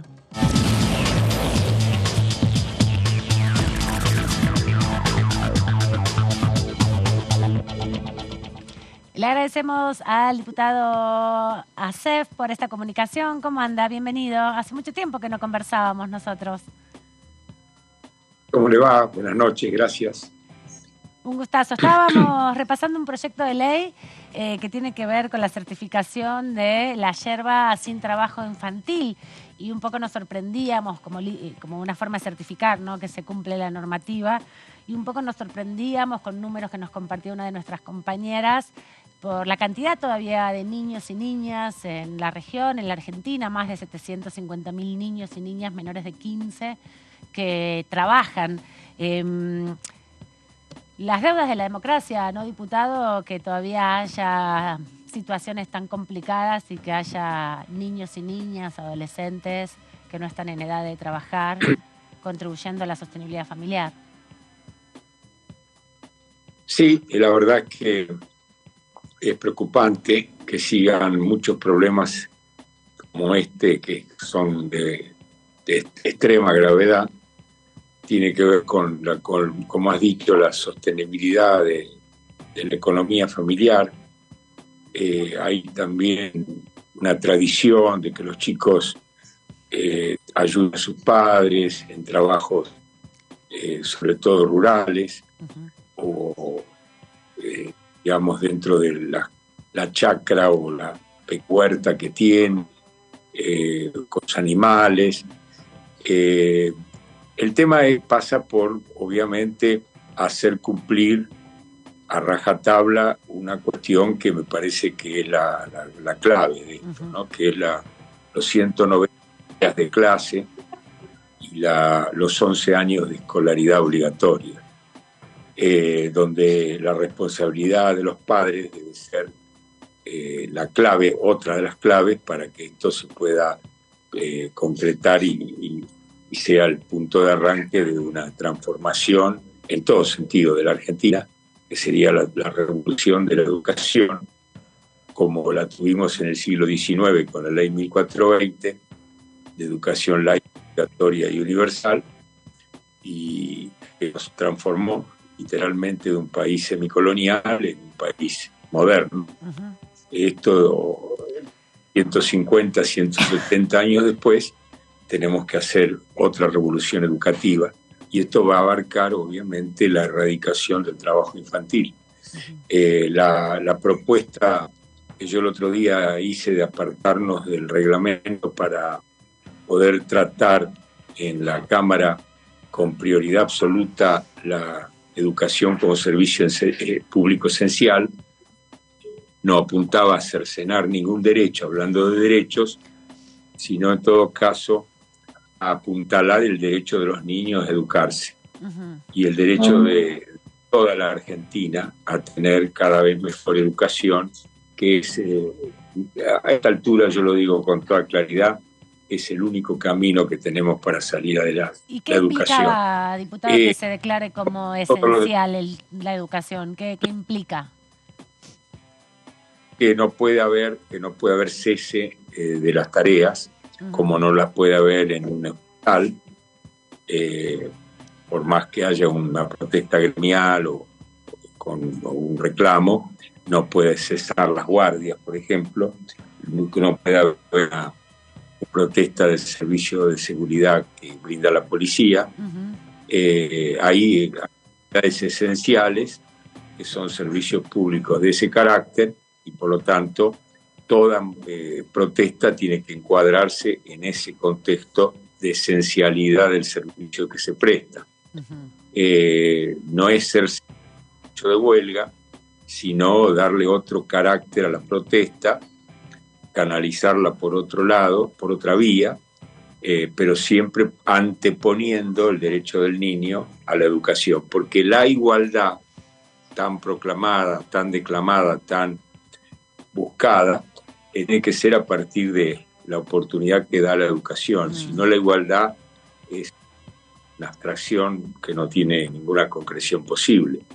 O se empodera con la educación nuestro pueblo a partir de la primera edad, o todo lo demás son derechos, son leyes, son normas, parecería como que giran en el aire, ¿no? Sí. Sin cable a tierra. Que se las pueda comprender, en definitiva. Diputado, Juan Postalaro lo saluda. Buenas noches. ¿Cómo le va? Hablamos en casi todo el programa de algunos proyectos que todavía quedan pendientes de que se lleven adelante en el Senado.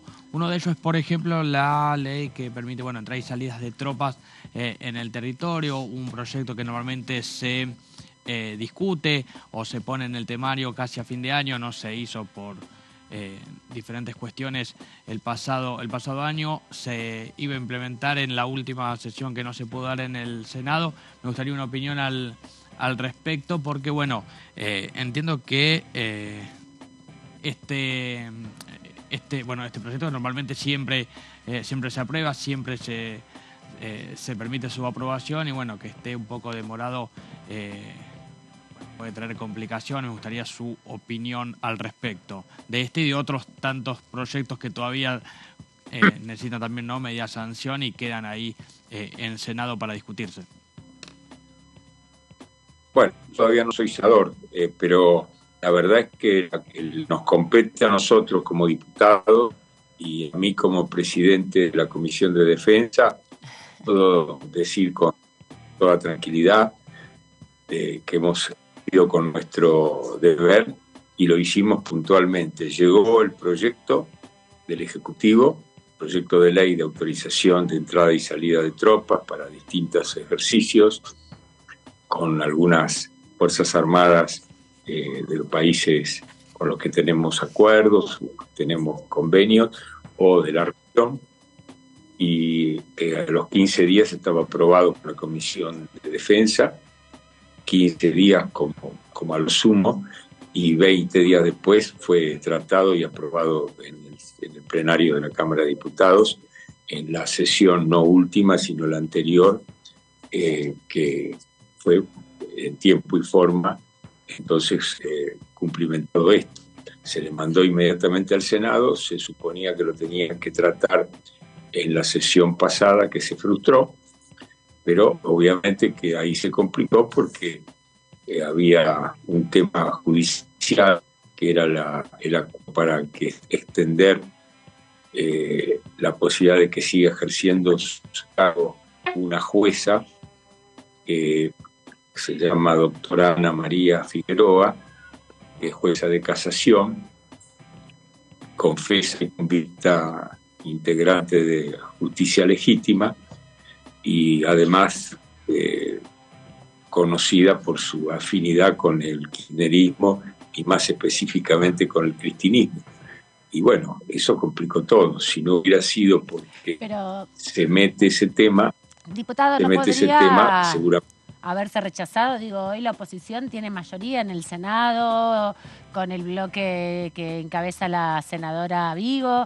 En todo caso, podrían no haberle prestado a ese pliego en particular acuerdo, porque las mayorías se consiguen, digamos. El oficialismo está en minoría.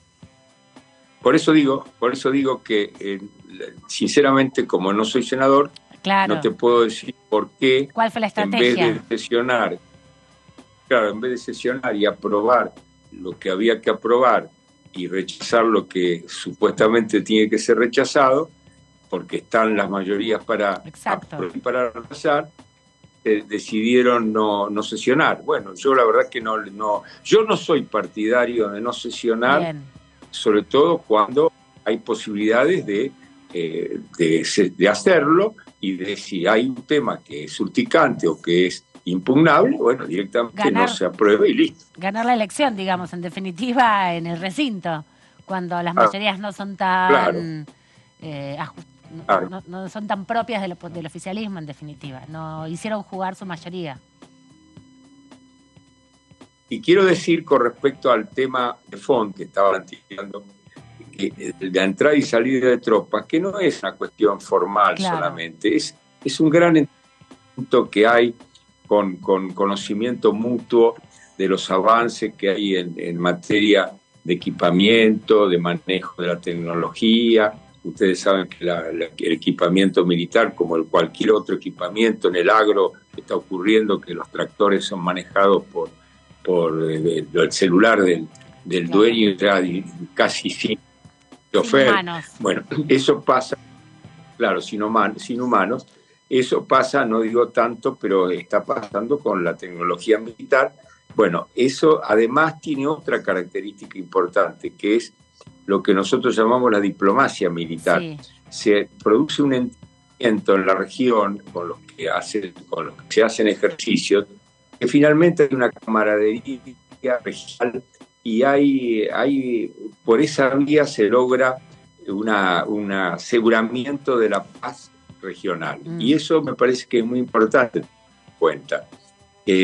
Los ejercicios tienen un significado altísimamente relevante para el desarrollo de la defensa nacional en el sentido de disuasión de cualquier ataque y de estar siempre pronto para defender nuestros intereses. Y en este caso, por los de la región, ¿no? ¿Qué tal, diputado? Lo saluda Melissa Jofré. Lo quería consultar a propósito, además, teniéndolo a usted que es presidente de la Comisión de Defensa, porque la semana pasada el presidente Alberto Fernández anunció un proyecto de ley que tiene que ver con una actualización de la ley de personal militar. En ese sentido, bueno, consultarlo si han tenido acceso a algún borrador de la iniciativa, si la pudo conocer o si han sido consultados también, invitados. El presidente destacó como un hecho significativo que había sido consensuado, elaborado por exministros de defensa de distinto signo político, pero también ya un sector de Juntos por el Cambio salió a cuestionar un poco el proyecto. ¿Usted lo vio? La verdad es la siguiente. En el año 21, parte del 20 y el 21, se consensuó un 80% del texto de la reforma de la ley de personal militar, donde había, como digo, un altísimo grado de consentimiento para abordar ese tema y reformarla. Sí. Había consenso con el oficialismo y con las distintas fuerzas opositoras y el Ministerio de Defensa, que creo que en ese momento estaba Agustín Rossi.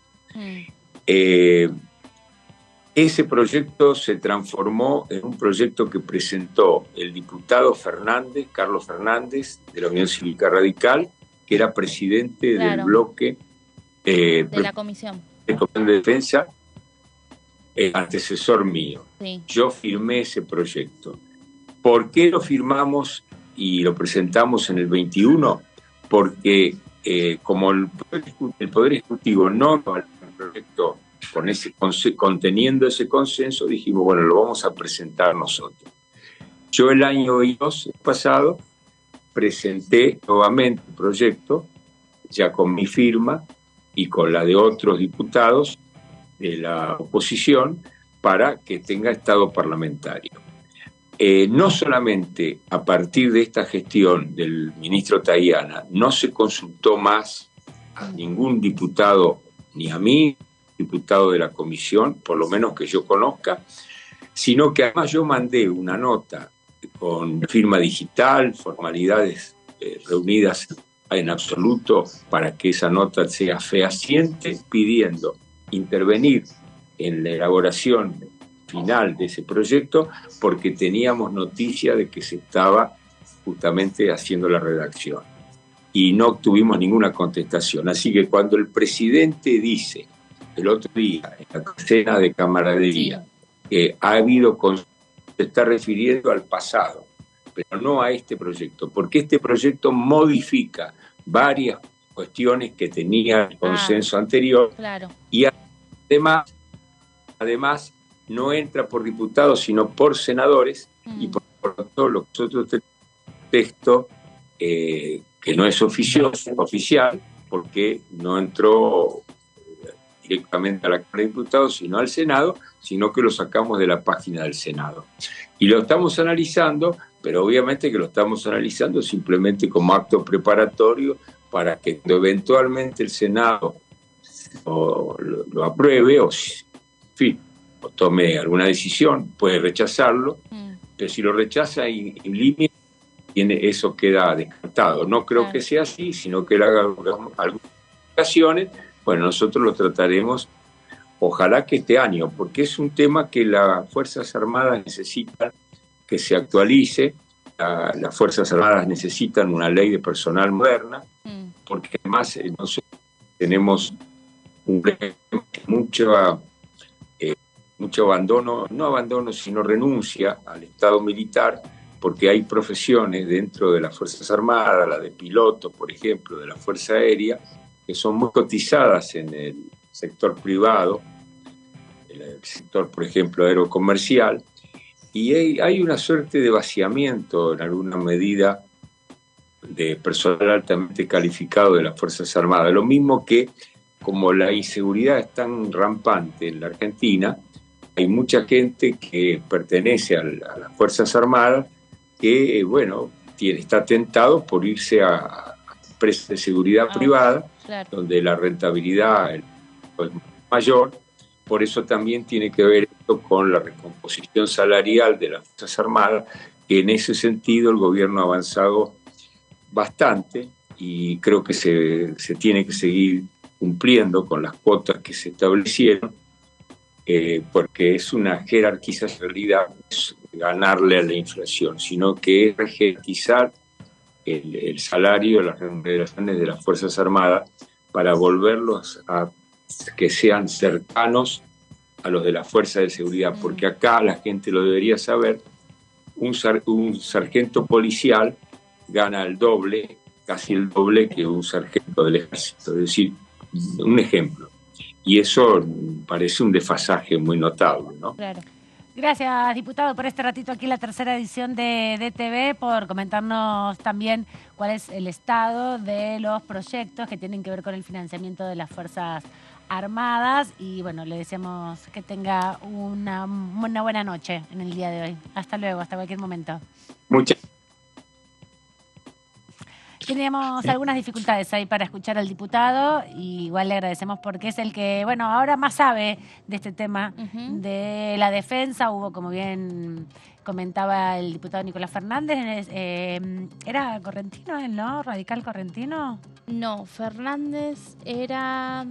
Radical era, me acuerdo. Sí, radical, sí. Era el presidente de la Comisión de Defensa anterior a CEF, justamente, en el periodo anterior. No me acuerdo si era correntino, entrerriano, lo tengo en la zona más mesopotámica. Sí, en la zona está, pero no me acuerdo si era correntino, ¿eh? Hay que recordar que también cuando se creó el FONDEF fue también un proceso interesante que estaba, lo recordaba el diputado, el Fondo Específico para la Defensa, que lo crearon en el contexto de una ley impulsada por Agustín Rossi cuando era ministro de Defensa del último periodo del gobierno de Cristina, ¿no? Sí, en esa etapa fue que se armó el FONDEF, y que también se había desarrollado en la Universidad de la Defensa como un proceso de jerarquización de los... No, pero el FONDEF, ¿te acordás que Rossi estaba acá? Por eso estaba acá. Ah, sí. ¿Estaba acá o no como ministro? No, estaba acá él. Pasa que él también fue ministro en la primera etapa de Alberto Fernández. Sí, eso recuerdo. Claro. Pero pensé que había sido anterior, que había sido en la etapa... No tiene tantos años el FONDEF, en realidad. Ah, pensé que había sido aprobado antes del gobierno de Macri. Tenía esa idea, que era parte de lo que se había desarrollado, o el de la Universidad de la Defensa había sido ese. Ah, puede ser. Que lo que buscaba era justamente darle posibilidad a los militares de hacer carrera dentro del cuerpo y poder, capacitarse en distintas áreas. Así podían también aportar desde el sistema de las Fuerzas Armadas a distintos desarrollos. Bueno, parte de eso fue lo que se discutió a principio del año en la provincia de Santa Fe sobre la intervención de las Fuerzas Armadas en la construcción de viviendas, en la pandemia con la asistencia alimentaria, en las catástrofes. Bueno, además de eso, parte de esa dimensión que es de servicios hacia la comunidad, es lo que también se intenta transmitir en la Universidad de la Defensa como una de las de los lugares de formación y capacitación. Ya nos quedan pocos minutos, pero queda poco también en esta semana, no va a haber ninguna actividad. Recordábamos que hace un ratito nada más, a través de las redes sociales, también la presidenta de la Cámara de Diputados, Cecilia Moró, se refirió al acto que hubo esta tarde a 15 años de la recuperación de Aerolíneas Argentinas. Dijo en sus redes sociales Cecilia Moró: volvió a ser de todos y todas los argentinos. Hoy celebramos la reestatización de nuestra aerolínea de bandera, una medida impulsada en el 2008 por Cristina Fernández de Kirchner, que se convirtió en un hito histórico estratégico para fortalecer nuestra soberanía y conectividad. El 15, en esta fecha se había aprobado en el Senado de la Nación, empezó el debate en la Cámara de Diputados, repasaba hace un ratito nada más, en el año 2008. Junto a Sergio Massa acompañamos la inauguración de un nuevo simulador de entrenamiento para aviones Boeing 737 MAX, dijo la presidenta de la Cámara, dando un paso más en la autosuficiencia y el ahorro de recursos. Fue parte de esta actividad que se desarrolló en Seiza, con la presencia de la vicepresidenta de la Nación, presidenta en funciones, porque el presidente está en la cumbre CELAC Unión Europea en Bruselas, con el ministro de Economía y precandidato a presidente de la Nación, y también con el titular de Transporte del Ministerio de Transporte, justamente dando... Y el presidente de Aerolíneas y el Argentinas. presidente de Aerolíneas Argentinas. Pablo Seriani, sí. Pablo Seriani, exactamente. Todos ellos participando de esta inauguración y bajando un poco también de línea en este contexto electoral sobre la situación de la evasión impositiva. Juan, ¿cómo te sentiste? ¿Te sentiste bien? Como siempre que vengo acá. Bueno, perfecto, esperemos muy que cómodo. vuelvas pronto. Sí, vamos a estar acá próximamente, seguramente. Vamos a prender todas las velas para que eso suceda. Meli Jofré, gracias por esta tarde. Gracias, Amanda. Nos vemos en la semana. Nos vemos en la semana. Aquí estamos en este horario acortado por el receso invernal. Quédense en la programación de DTV. Hasta luego. Que estén bien.